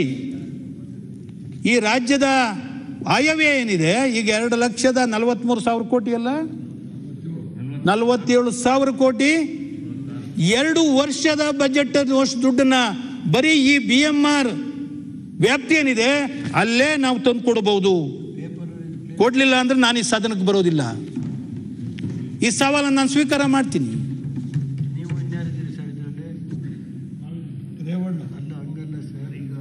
ಇದು ನೀವು ಮತ್ತು ಬೋಪಯ್ಯನವರು ಇಬ್ಬರು ಇದ್ದೀರಿ. ಅವರು ಇದ್ದಾರೆ ಅಲ್ಲಿ ಯಾರು ಅಧ್ಯಕ್ಷ ಪೀಠದಲ್ಲಿ ಕೂತಿರೋರು. ಮತ್ತು ಇನ್ಯಾರು ಬೇಕು ನಿಮ್ಗೆ ಇಷ್ಟೊಂದು ಸಪೋರ್ಟ್ ಸಿಕ್ತಾಗ? ಯಾರು ನಿಮ್ಗೆ ಮತ್ತೆ ಅಶೋಕ್ ನೋಡಿ ಇಷ್ಟೊಂದು ನಿಮ್ಗೆ ಒಳ್ಳೆ ಕೆಲಸ ನೈಸ್ ಕಂಪ್ನಿ ಇದೆಯಲ್ಲ ಎಸ್ ಟಿ ಸೋಮಶೇಖರ್ ಅಲ್ಲಿ ಇದ್ದಾರೆ. ನಾವೆಲ್ಲ ಸೇರಿ ಒಂದು ವರದಿ ಕೊಟ್ಟು 1000 ಪುಟದ್ದೊಂದು ವರದಿಯ ಏನು ಮಾಡಿರಿ ಅದ ಮುಚ್ಚಾಕಿರಿ. ಯಾಕೆ ಮುಚ್ಚಾಕಿರಿ? ಅದು ಒಂದು ತಗೊಳ್ಳಿ. ಕರ್ನಾಟಕ ರಾಜ್ಯದ ಅರ್ಧ ಬಜೆಟ್ ಅಲ್ಲ 2 ಬಜೆಟ್ ದುಡ್ಡು ಅದು ಒಂದರಲ್ಲಿ ಬರುತ್ತೆ. ಯಾಕೆ ಮುಚ್ಚಿ ಹಾಕಿದ್ರಿ ಅದ ನೈಸ್ ಕಂಪ್ನಿ? ಇದು 2 ಸಾಕು. ಕರ್ನಾಟಕ ಇಲ್ಲಿ ಬಂದು ಮುಖ್ಯಮಂತ್ರಿಗಳು 5 ಕೋಟಿ ಕೊಡ್ಲಲ್ಲ, ಅವ್ರು 3 ಕೋಟಿ ಕೊಡ್ಲಲ್ಲ ಅಂತ ಹೊಡೆದಾಡ್ತೀವಲ್ಲ ಆ ದಿವಸವ. ಇವೆರಡು ತಗೊಳ್ಳಿ ಸ್ವಾಮಿ, ಅವೆರಡು ತಗೊಂಡ್ರೆ ಸಾಕು. ಆ ನೈಸ್ ಕಂಪ್ನಿದು 2 ನೈಸ್ ಕಂಪ್ನಿ, ಒಂದು ಇದೊಂದು ರಾಮಸ್ವಾಮಿ ಹೇಳ್ದಂಗೆ ಸರ್ಕಾರಿ ಭೂಮಿ ಒತ್ತುವರಿದು ಒಂದು. ಇವೆರಡನ್ನ ತಗೊಳ್ಳಿ. ಅಲ್ಲ ಒತ್ತುವರಿ ಅಲ್ಲ, ಅಕ್ರಮ ಭೂ ಕಬಳಿಕೆ. ಅವನ್ ನೀವು ಏನ್ ಮಾಡ್ತಾ ಇದೀರಿ ಅಂದ್ರೆ ಈಗ ಸಕ್ರಮಗೊಳಿಸ್ತಾ ಇದೀರಿ. 94C ನಲ್ಲಿ ಎಲ್ಲರಿಗೂ ಸಕ್ರಮಗೊಳಿಸ್ತಾ ಇದೀರಿ. ಅಲ್ಲ ಆ ನೈಸ್ ಕಂಪ್ನಿ ಯಾಕೆ ಮುಂಚೆ ಹಾಕಿರಿ ಹೇಳಿ? ಏನಾಯ್ತು ಅದು? ಎಲ್ಲಿ ಸತೋತದು? ಏನಾಯ್ತು ನೈಸ್ ಇದು ವಿಚಾರಣೆ ಏನಾಯ್ತು? ಎಲ್ಲಿ ಬಂದು ನಿಲ್ತು? ಇಲ್ಲ, ನಾನು A.T. ರಾಮಸ್ವಾಮಿಯವರು ಇದಾದ್ಮೇಲೆ ಸಭೆ ಆದ್ಮೇಲೆ ನಾನು ಸ್ಟೇಟ್ಮೆಂಟ್ ಮಾಡಾದ್ಮೇಲೆ ನಾನು ಅವರು ಬೋಪಯ್ಯನವರೆಲ್ಲ ಕೂತಿದ್ರಿ. ಇದೇನು ಇವತ್ತಿಂದ ಆಗಿರೋಂಥದ್ದಲ್ಲ, ಸುಮಾರು 30-40 ವರ್ಷ ಅಕ್ಯುಮುಲೇಟೆಡ್. ಈಗ ಯಾವ್ದೋ ಆಪಾದನೆ ಮಾಡ್ತಾ ಇಲ್ಲ ಸರ್, ಹಂಗಂತ ತಪ್ಪು ತಿಳ್ಕೊಬೇಡಿ. ಆಮೇಲೆ ಇದು ಆಗ್ಲಿಂದ ಬಂದಿದೆ, ಎಲ್ಲಿಂದ ಬಂದಿದೆ? ಅಲ್ಲಿಂದ ಬಂದಿದೆ. ನನ್ನ ಮೇಲಿಂದೆಲ್ಲ ಹೇಳ್ತಾ ಇರೋದು ನಾನು ಹೇಗೆ ನಡೆದು ಬಂತು ಅಂತ ನಾನು ಮಾತಾಡ್ಬೇಕಾದ್ರೆ ಹೇಳಿದ್ದು. ಹಾಗೆ ಆ ಕಾಯಿಲೆ ಬಂದಾಗ ಆಗಾಗ ಅದಕ್ಕೆ ಸರಿಯಾಗಿ ಟ್ರೀಟ್ಮೆಂಟ್, ಶಾಕ್ ಟ್ರೀಟ್ಮೆಂಟ್ ಕೊಟ್ಟಿದ್ರೆ ಇಷ್ಟು ಬರ್ತಾ ಇಲ್ಲ. ಈಗ ಬಹಳ ಬೃಹತ್ ಆಕಾರವಾಗಿ ಬೆಳೆದ್ಬಿಟ್ಟಿದೆ. ನಾನು ಅದಕ್ಕೆ ಇವ್ರನ್ನೆಲ್ಲ ಮಟ್ಟ ಹಾಕ್ಬೇಕಾದ್ರೆ ಒಂದೇ ನಿಮಿಷ ಮಾತಾಡ್ತೀನಿ. ನಿನಗೆ ಅವಕಾಶ, ನಾನು ಮಾತಾಡಿದ್ಮೇಲೆ ನಿನಗೆ ಅವಕಾಶ. ನೀನ್ ಏನ್ ಮಾತಾಡ್ತೀವಿ ಅದನ್ನ ನಾನು ಪಾಲನೆ ಮಾಡ್ತೀನಿ, ಗೊತ್ತು ತಾನೆ? ನಾನು ಎಲ್ಲ ಟೈಮೆಲ್ಲ ನೋಡಿ ಬರ್ತೀನಿ ನಿಮ್ಮ ಸರ್ಕಾರ. ಅವ್ರನ್ನ ಕೇಳಿನೇ ನಾನು ಟೈಮ್ ಒಳಗಡೆ ಬರೋದು, ಇಲ್ಲಾಂದ್ರೆ ಟೈಮ್ ಸರಿ ಇರಲ್ಲ. ಅದಕ್ಕೆ ನಾವು ನೈಸುದು ಅಷ್ಟೇ. ಮೊನ್ನೆ ನಾನು ಬೊಮ್ಮಾಯಿಯವರು ಎಲ್ಲ ಮೀಟಿಂಗ್ ಸೇರಿದ್ರಿ, ಇದನ್ನೇನ ಮಾಡಬೇಕು ಅಂತ. ಸುಪ್ರೀಂ ಕೋರ್ಟ್ ಆರ್ಡರ್ ಬೇರೆ ಆಗೈತೆ. ಎಕ್ಸೆಸ್ ಕೊಟ್ಟಿರೋ ಸುಪ್ರೀಂ ಕೋರ್ಟ್ ಹೇಳಿದೆ ತಗೊಳ್ಳಿ ಅಂತ, ಇನ್ನೊಂದು ನಮ್ಮ ಕೈಲಿ ತೊಗೊಳಕ್ಕಾಗಲಿಲ್ಲ. ಅದಕ್ಕೆ ಮೊನ್ನೆ ನಾವು ಬೊಮ್ಮಾಯಿಯವರೆಲ್ಲ ಒಂದು ಸಭೆ ಮಾಡಿದಿರಿ. ಸಭೆ ಮಾಡಿ ಅದನ್ನು ಇಮಿಡಿಯೇಟ್ ಆಗಿ ಅವರಿಂದ ಎಕ್ಸೆಸ್ ಇರೋದು ಸುಮಾರು 400 ಚಿಲ್ಲರೆ ಎಕರೆ ಏನೋ ಇದೆ. ವಿಶ್ವನಾಥ್ ಇದ್ದರೆ ಗೊತ್ತಿರೋದು, ನೀವಿದ್ರಲ್ಲ, 400 ಚಿಲ್ಲರೆ ಎಕರೆ ಇದೆ. ಅದನ್ನು ತಗೊಬೇಕು ಇಮಿಡಿಯೇಟ್ ಆಗಿ. ಮತ್ತೆ ಇನ್ನೊಂದು ಚರ್ಚೆ ಆಗಿದ್ದು ಆ ಸಂದರ್ಭದಲ್ಲಿ, ಇವಾಗ ಮೈಸೂರು ರೋಡು ಕೇಂದ್ರ ಸರ್ಕಾರ 7,000 ಕೋಟಿ ಕೊಟ್ಟಿದೆ, ಮೈಸೂರು ಟು ಬೆಂಗಳೂರು. ಅದರ ಅವಶ್ಯಕತೆನೇ ಇಲ್ಲ ನಮಗೆ, ಅದರ ಅವಶ್ಯಕತೆನೇ ಇಲ್ಲ, ಬೇಕಾಗೂ ಇಲ್ಲ. ಈಗ ರೋಡೇ ಬೇಕಾಗಿಲ್ಲ, ಇದೇ ಬಹಳ ದೊಡ್ಡ ರೋಡ್ ಆಗ್ತೈತೆ. ಇನ್ನೊಂದು ಆಲ್ಟರ್ನೇಟಿವ್ ಮಾಡಿ, ಅಷ್ಟು ಸುಮ್ಮನೆ 1000 ಎಕರೆ ಜಮೀನು, ರೈತರ ಜಮೀನು ಬೆಳೆ ಬೆಳೆದಿರ ಬಿಟ್ಕೊಂಡಿದ್ರೆ ಅದು ಲಾಸ್ ಆಗ್ತೈತೆ. ಇವೆರಡೂ ಕೂಡ ಬಹಳ ಪ್ರಮುಖ. ಅದಕ್ಕೆ ನಾನು A.T. ರಾಮಸ್ವಾಮಿಯವರು ಇರ್ಬೋದು, ನಮ್ಮ ಸಭಾಪತಿಗಳು ಕೂತ್ಕೊಂಡಿದ್ದಾರಲ್ಲ ಅವರು, ಮತ್ತೆ ನಮ್ಮ ಬೋಪಯ್ಯನವರೆಲ್ಲ ಸರಿಯಾದವ್ರನ್ನೇ ನೋಡಿ ಹಾಕಿದಿರಲ್ಲಿ. ಅದಕ್ಕೆ ನಾನು ಹೇಳಿದೆ, ಇದು ಬಿಟ್ಟು ಇವಾಗ ಏನು ನಾರ್ಮಲ್ ಪ್ರೋಸೆಸ್ ನಡೀತಾ ಇದೆ, ನೀವು A.T. ರಾಮಸ್ವಾಮಿ ಅವನ್ನ ಹಾಕಿ ಜೈಲಿಗೆ ಎಷ್ಟು ಜನ ಜೈಲಿಗೆ ಹಾಕ್ತೀರಾ? ಅದಕ್ಕೆ ಇದಕ್ಕೆ ಸರಿಯಾದಂಥ ಕಾನೂನನ್ನು ನಾವು ತರಬೇಕು. ತಂದು ಅವ್ರು ಎಲ್ಲೂ ಯಾವುದೇ ಕೋರ್ಟ್ಗಳಲ್ಲಿ ಈ ಥರದ ರಿಲೀಫ್ಗಳನ್ನು ತಗೊಳಕ್ಕಾಗ್ದಲ್ಲ, ಆಗ್ಬಾರ್ದು. ಹಂಗೆ ಆ ಥರ ಕಠಿಣ ಕಾನೂನುಗಳನ್ನು ತರಕ್ಕೆ ನಾನಂತೂ ಸಿದ್ಧ ಇದ್ದೀನಿ, ನಾನಂತೂ ಸದಾ ಸಿದ್ಧ ಇದ್ದೀನಿ. ಇದನ್ನ ಬಡಿದ್ರೇನೆ ನಮ್ಗೇನಾದರೂ ರೆವಿನ್ಯೂ ಅಲ್ಲ. ನಾನು ಹೇಳೋದು, ಇಲ್ಲಿಗೆ ನಿಂತಿಲ್ಲ ಅಂದರೆ ಇದು ಇನ್ನೂ ಹೋಗ್ತಾನೆ ಇರ್ತತೆ. ನಾನು ಮಂತ್ರಿ ಆಗಿದ್ದೀನಿ, ಇನ್ನು 5 ವರ್ಷಕ್ಕೆ ಇನ್ನೊಬ್ರು ಯಾರೋ ಬರ್ಬೋದು, ಮತ್ತೆ ಅದು ಬೆಳ್ಕೊಂಡು ಹೋಗ್ತಾನೆ ಇರ್ತದೆ. ಅರ್ಥನೇ ಇಲ್ಲ. ಇವ್ರಿಗೆ ಇದು ನಡೆಯಲ್ಲ ಇನ್ನು ಮುಂದೆ ಅನ್ನೋದೊಂದು ಮೆಸೇಜ್ ನಾವು ಕೊಡಲಿಲ್ಲ ಅಂದರೆ, ನಾವು ಕಾನೂನು ಮಾಡುವಂಥವ್ರು ಇಲ್ಲಿ ಕೂತಿದ್ದೀರಿ. ಅದಕ್ಕೆ A.T. ರಾಮಸ್ವಾಮಿ ಅವರಿಗೆ ನಾನು ವಿನಂತಿ ಮಾಡಿದೆ ಅವತ್ತು, ದಯವಿಟ್ಟು ಏನಾನ ಒಂದು ಕಾನೂನು ಹುಡುಕಿ ಇದನ್ನ ತರಾನ. ಎಲ್ಲೂ ಇವ್ರಿಗೆ ಯಾವ್ದು ಕಡೆನೂ ಸ್ಟೇ ಸಿಗಬಾರ್ದು, ಎಲ್ಲೋದ್ರೂ ಸ್ಟೇ ಸಿಗಬಾರ್ದು. ಆ ಥರದ ಒಂದು ವ್ಯವಸ್ಥೆನ ನಾವು ತಂದು ಸರಿ ಮಾಡಿದ್ರೆ, ಅವತ್ತೇನೋ ಈ ಕಾನೂನು ಮಾಡಿದಾಗ ಜಮೀನುಗಳಿಗೆ ಬೆಲೆ ಇರಲಿಲ್ಲ. ನಮಗೂ ಗೊತ್ತಿದೆ, ನಮ್ಮ ತಾತ ಹೇಳ್ತಾ ಇದ್ರು, ಜಮೀನಿತ್ತು ನಮ್ಮ ಕೈಲಿ ಕಂದಾಯ ಕಟ್ಟಕ್ಕಾಗಲ್ಲ ಅಂತ ಸರ್ಕಾರಕ್ಕೆ ವಾಪಸ್ ಕೊಟ್ಬಿಡ್ತಾ ಇದ್ರಿ. ಕಂದಾಯ ಕಟ್ಟಕ್ಕಾಗಲ್ಲ ಅಂತ ಸರ್ಕಾರಕ್ಕೆ ವಾಪಸ್. ಈಗ ಹಂಗಲ್ಲ, ಜಮೀನುಗಳಿಗೆ ಕೋಟ್ಯಾಂತರ ರೂಪಾಯಿ ಬೆಲೆ ಬಾಳ್ತೈತೆ. ಬೆಂಗಳೂರಲ್ಲಂತೂ ಲೆಕ್ಕ ಇಲ್ಲ, ಅಷ್ಟು ಬೆಲೆ ಬಾಳ್ತದೆ. ಅದಕ್ಕೆ ಇವ್ರನ್ನ ಮಟ್ಟ ಹಾಕಬೇಕು, ಬಡಿಬೇಕು. ಅದಕ್ಕೆ ಬಡಿಬೇಕಾದಂಥ ಸರಿಯಾದಂಥ ಅವತ್ತಿನ ಕಾನೂನುಗಳೆಲ್ಲ ಆಗಲ್ಲ. ಇವತ್ತು ಅದಕ್ಕೊಂದು ಸಪ್ರೇಟ್ ಆದಂಥ ಒಂದು ಕಾನೂನುಗಳನ್ನು ತಿದ್ದುಪಡಿ ತರಕ್ಕೆ ನಾನು ರೆಡಿ ಇದ್ದೀನಿ. ದಯವಿಟ್ಟು ಸಲಹೆ ಕೊಡಿ, ಅವ್ರನ್ನ ಕಟ್ಟುನಿಟ್ಟಾಗಿ ಇವ್ರನ್ನ ಮಟ್ಟ ಹಾಕೋದಕ್ಕೆ ನಾವು ಸಿದ್ಧ ಇದ್ದೀರಿ. ಶಿವಲಿಂಗೇಗೌಡ್ರೆ, ನೈಸು ಅಷ್ಟೇ, ನಾವು ಅದಕ್ಕೆ ತಯಾರಿದ್ದೀರಿ. ನಮ್ಮ ಸರ್ಕಾರ 100% ತಯಾರಿದ್ದೀರಿ. ಕಮಿಟಿ ಮಾಡಕ್ ಹೊಂಟಿದಿರಂತಲ್ಲ, ಕಮಿಟಿ ಮಾಡಿ ಮುಚ್ಚಾಕ್ಬೇಡಿ ದಯವಿಟ್ಟು. ಏನಾರ ಮಾಡಿ ವರಿ ಕೆಡವಿ ಈಗ ನೈಸ್ ಹಗರಣನ ಈಚೆ ಕಡೆ ತೆಗೆದು ಬಿಡಿ ದಯವಿಟ್ಟು. ಈಗ ನೈಸ್ ಇದೆಯಲ್ಲ ಸರ್, ವಿಶ್ವನಾಥನಲ್ಲಿದ್ದಾಗ ಅವರೇ ರೈಸ್ ಮಾಡಿದ್ರು. ವಿಶ್ವನಾಥ್ ರೈಸ್ ಮಾಡಿದ್ರಲ್ವ ಸೋಮಶೇಖರವ್ರೆ, ಅವರೇ ರೈಸ್ ಮಾಡಿ ಹೋರಾಟ ಮಾಡಿ ಅದನ್ನು ತಂದರು. ಈಗೇನೈತೆ ಯಾರೋ ಮೊನ್ನೆ ಹೇಳ್ತಾರೆ, ನಮಗೆ ಗೊತ್ತಿಲ್ಲ ಸರ್, ಆ ನೈಸ್ಗೋಸ್ಕರನೇ ಲಾ ಮಿನಿಸ್ಟರ್ನೇ ಕಿತ್ತಾಕಿದ್ರು ಅಂತ ಹೇಳಿದರು. ಯಾಕೆಂದರೆ ಅಲ್ಲ, ನಾನು ಹೇಳಿದ್ದು ನನಗೆ ಗೊತ್ತಿಲ್ಲ. ಅದು ಆ ನೈಸ್ ಇದಕ್ಕೆ ಅಷ್ಟು ಶಕ್ತಿ ಇದೆ ನೈಸ್ಗೆ. ಅಂದರೆ ಲಾ ಮಿನಿಸ್ಟರ್ನೇ, ರಾಜ್ಯದ ಲಾ ಮಿನಿಸ್ಟರ್ನೇ ಕಿತ್ತಾಕ ಶಕ್ತಿ ಇದೆ ಅಂದರೆ ಇನ್ನೇನು ಹೇಳ್ಬೇಕು ಹೇಳಿ. ಈಗ ಮೊನ್ನೆ ನೀವು 79AB ಇತ್ತಂದ್ರಿ, ನಾವಕ್ಕೆ ಮುಂದ್ಗಡೆ ಮೇಲೆ ಹೇಳಿದ್ರಿ ಏನೇನು ಮಾಡಿರಿ ಅಂತ. ಅದಕ್ಕೋಸ್ಕರ ನಾವು ಸುಮ್ಮನೆ ಆಗ್ಬಿಟ್ಟು ಆಯಿತು ಮಾಡ್ಕೊಳ್ಳಿ ಅಣ್ಣ ಅಂದು. ಆದರೆ ನೀವೇನಾಯಿತು ಮಾಡ್ಕೊಳ್ಳಿ ಅಂದು ಎಲ್ಲಿ ನಿಮ್ಮ ಜೊತೆ ಸೇರ್ಕೊಂಡ್ರು ಅಂತಾದ್ರು. ನಾವೇನು ಒಳ್ಳೇದಕ್ಕೆ ಸೇರ್ಕೊತೀವಿ, ಕೆಟ್ಟದ್ದಕ್ಕೆ ಇರ್ತೀವಿ. ಅದಕ್ಕೋಸ್ಕರ ಈಗ ನೀವು ಮೊನ್ನೆ ನೀವೇ ಹೇಳಿದ್ದೀರಿ, ನಾವ್ಯಾರು ಹೇಳಿಲ್ಲ. 150 ಕೋಟಿ ರೂಪಾಯಿನ ಆಸ್ತಿನ ಉಳಿಸೋದಕ್ಕೆ ಒಬ್ಬ ಸಬ್ ರಿಜಿಸ್ಟ್ರಾರ್ ವರ್ಗ ಮಾಡಿದೆ. 4 ಗಂಟೆ ಒಳಗೆ KT ಸ್ಟೇ ಬಂತು. ತಹಸೀಲ್ದಾರ್ ವರ್ಗ ಮಾಡಿದೆ, 4 ಗಂಟೆ ಒಳಗೆ ಸ್ಟೇ ಬಂತು. ನೀವು ಹೇಳಿದ್ದೇನೆ ಸದನದಲ್ಲಿ. ಅದನ್ನು ದಯಮಾಡಿ ನೀವೀಗ ಒಂದು ಕಾನೂನು ತರ್ತೀವಿ ಅಂದಿರಿ. ಈಗ ರಾಮಸ್ವಾಮಿಯವರು ಒಂದು ಸಲಹೆ ಕೊಟ್ಟವ್ರೆ, ಶಿವಲಿಂಗೇಗೌಡರು ಕೊಟ್ಟವ್ರೆ. ರಾಮಸ್ವಾಮಿಯವ್ರದ್ದು 2 ವರ್ಷದ ಬಡ್ಜೆಟ್ಟು, ಶಿವಲಿಂಗೇಗೌಡ್ರದ್ದು 2 ವರ್ಷ. 2025 ನಿಮಗೆ ದುಡ್ಡಿಗೆ ಬರೋನೇ ಇಲ್ಲ. ನಮ್ಮ ಕೆಲಸ ಎಲ್ಲ ಹಾಸನದಲ್ಲಿ ನಿಲ್ಲಿಸಿದ್ರಲ್ಲ, ಆಗ್ಲಾರು ಬಡ್ಜೆಟ್ಗೆ ಉಡಿ ಕೊಟ್ಟಿದ್ದೀವಿ ನಾವು. ಈಗ ರಾಮಸ್ವಾಮಿ ಯಾವ ಸರ್ಕಾರ ಬಂದ್ರು ಹಾಸನದಲ್ಲಿ ಕೆಲಸ ನಿಲ್ಸಕ್ ಆಗಲ್ಲ. ಯಾವ ಸರ್ಕಾರ ಬಂದ್ರು ನಡೀತಾ ಇರ್ತದೆ. ಸರಿಗ ನಾನು ಈ ಪೀಠದಲ್ಲಿ ಕೂತ್ಕೊಂಡು ಹೇಳಬೇಕೋ ಬೇಡ ಗೊತ್ತಿಲ್ಲ, ಆದರೆ 192A ತಂದ್ವಿ ನಾವು, ಇದೇ ಸದನದಲ್ಲಿ ಪಾಸ್ ಮಾಡಿದ್ವಿ. ಸರ್ಕಾರಿ ಜಮೀನು ಕಬಳಿಸಿದವರಿಗೆ, ಫೇಕ್ ಡಾಕ್ಯುಮೆಂಟ್ ಮಾಡಿದವರಿಗೆ ಜೈಲಿಗೆ ಹಾಕ್ಲಿಕ್ಕೆ ಒಂದು ಕಾಯ್ದೆ ಪಾಸ್ ಆಯ್ತು. ಇಲ್ಲಿ ನಿಮ್ಮ ಬೆಂಗಳೂರಿನಲ್ಲಿ ಒಂದು ಕೇಸ್ ಹಾಕಲಿಲ್ಲ ಅದರ ಆ ಆ್ಯಕ್ಟಲ್ಲಿ. ನಮ್ಮ ಹಳ್ಳಿಗಳಲ್ಲಿ 1 ಗುಂಟೆ ಅರ್ಧ ಗುಂಟೆ ಮಾಡಿದವ್ರಿಗೆ ಬೆಂಗಳೂರು ಜೈಲಿಗೆ ಅಲಿತಾ ಇದ್ದಾರೆ ಈಗ, ಅಲ್ಲ ಬೆಂಗಳೂರು ಕೋರ್ಟಿಗೆ. ಒಬ್ಬ ರೆವಿನ್ಯೂ ಅಧಿಕಾರಿ, ಒಬ್ಬ ಫಾರೆಸ್ಟ್ ಅಧಿಕಾರಿ ನಿಮ್ಮ ಬೆಂಗಳೂರು ಟೌನ್ನಲ್ಲಿ 192A ಹಾಕಲೇ ಇಲ್ಲ. ಇದರ ಅರ್ಥ ಏನು? ಹಾಗಾದರೆ ಆ ಕಾಯ್ದೆ ಇಡೀ ರಾಜ್ಯಕ್ಕೆ ಅನ್ವಯಿಸುತ್ತೆ ಅಂತ ಹೇಳಿದ್ರೆ ಬೆಂಗಳೂರಿಗೆ ಬಿಟ್ಟಿದೆಯಾ ಅದು? ಇದು ಪರಿಸ್ಥಿತಿ. ಅಧಿಕಾರಿಗಳು ಇದನ್ನು ಫೇಕ್ ಡಾಕ್ಯುಮೆಂಟ್ ಕ್ರಿಯೇಟ್ ಮಾಡೋರು ಎಲ್ಲರೂ ಸೇರ್ಕೊಂಡ್ಬಿಟ್ಟಿದ್ದಾರೆ, ಕೋಟ್ಯಾಂತರ ರೂಪಾಯಿ. ಸನ್ಮಾನ್ಯ ಅಧ್ಯಕ್ಷರೇ, ನಾನು ಈ ಫೇಕ್ ಡಾಕ್ಯುಮೆಂಟ್ಸ್ ಮಾಡಿಕೊಂಡು ಈ ಭೂಗಳರು ಅವ್ರ್ಯಾರು ರೈತರು ಮಾಡಿಲ್ಲ, ಬಡವರು ಮಾಡಿಲ್ಲ, ಅಮಾಯಕರು ಮಾಡಿಲ್ಲ ಅಧ್ಯಕ್ಷರೇ. ಬಹಳ ಪ್ರಭಾವಶಾಲಿಗಳು, ಬಲಾಢ್ಯರು ಮಾಡ್ತಾ ಇರ್ತಕ್ಕಂಥದ್ದು. ಅವರೆಲ್ಲ ವಿಧಾನಸೌಧ ಸುತ್ತಲೇ ಗಿರಿಕೆ ಹೊಡಿತಾ ಇರ್ತಕ್ಕಂಥವ್ರು. ಲಕ್ಷಾಂತರ ಎಕರೆನ ನಕಲಿ ದಾಖಲೆ ಸೃಷ್ಟಿ ಮಾಡಿಕೊಂಡು ಅವರು ಭೂಮಾಲೀಕರು ಅಂತ ಹೇಳಿ ಪಟ್ಟ ಕಟ್ಕೊಂಡ್ಬಿಟ್ಟಿದ್ದಾರೆ. ಅವ್ರ ಮೇಲೆ ಒಬ್ಬರ ಮೇಲೂ ಕ್ರಮ ಆಗಲಿಲ್ಲ. ಗುಂಡಾ ಕಾಯ್ದೆ ಉಪಯೋಗ ಮಾಡಿ, ಕ್ಯಾಬಿನೆಟಲ್ಲಿ ಚರ್ಚೆ ಮಾಡಿ, ತೆಗೆದು ಒಳಗೆ ಹಾಕಿ ಒಂದು ಭಯನ. ಈಗಲೂ ಇವತ್ತಿಗೂ ಕೂಡ ನಕಲಿ ದಾಖಲೆ ಮೇಲೆ ಹಕ್ಕನ್ನು ಸ್ಥಾಪನೆ ಮಾಡ್ಕೊಳ್ತಿದ್ದಾರೆ. ಅಧಿಕಾರಿಗಳ ಶಾಮಿಲ್ದನೆ ಇದು ಮಾಡಲಿಕ್ಕಾಗೋದಿಲ್ಲ. ಸರ್ಕಾರಿ ದಾಖಲೆಯಲ್ಲಿ ಯಾರು ನಮೂದು ಮಾಡೋರು ಯಾರು? ಅದಕ್ಕೇನೆ ನಾನು ಹೇಳ್ತಿದ್ದು, ಅಕ್ರಮ ಮಾಡೋಕ್ಕೆ ಪ್ರೋತ್ಸಾಹ ಕೊಟ್ಟರೆ ಹಣ ರಾಶಿ ಬರ್ತದೆ. ಸಕ್ರಮದಕ್ಕೆ ಪ್ರೋತ್ಸಾಹ ಕೊಟ್ಟರೆ ದುಡ್ಡೆಲ್ಲಿ ಬರ್ತದೆ? ಯಾರೋ ಹೇಳ್ತಾ ಇದ್ರು ಸ್ನೇಹಿತರು, ಸರ್ ಸಣ್ಣ ಕಣ್ಜ ಹೋಯ್ತು ದೊಡ್ಡ ಕಣ್ಜ ಬಂದ್ಬಿಡ್ತು ಸರ್ ಅಂದರು. ಇದೇನ್ರಿ ಸಣ್ಣ ಕಣ್ಜ ಹೋಯ್ತು ದೊಡ್ಡ ಕಣ್ಜ ಬಂತು ಅಂತಿರಲ್ಲ, ಇದು ನಂಗೆ ಅರ್ಥ ಆಗಲಿಲ್ಲ ಮೊದಲು. ಅಂದರೆ ಸಣ್ಣ ಕಣ್ಜ ಆದ್ರೆ ಒಸಿ ತುಂಬಿದ್ರು ಅದು ತುಂಬಿಕೊಳ್ಳೋದು. ಈಗ ದೊಡ್ಡ ಕಣ್ಜ ಸರ್ ಎಷ್ಟು ತುಂಬಿದ್ರು ಆಗೋದಿಲ್ಲ ಅಂದರು ರಮೇಶ್ ಕುಮಾರ್. ದೊಡ್ಡ ಕಣ್ಜ ಈಗ ಅಂದರು.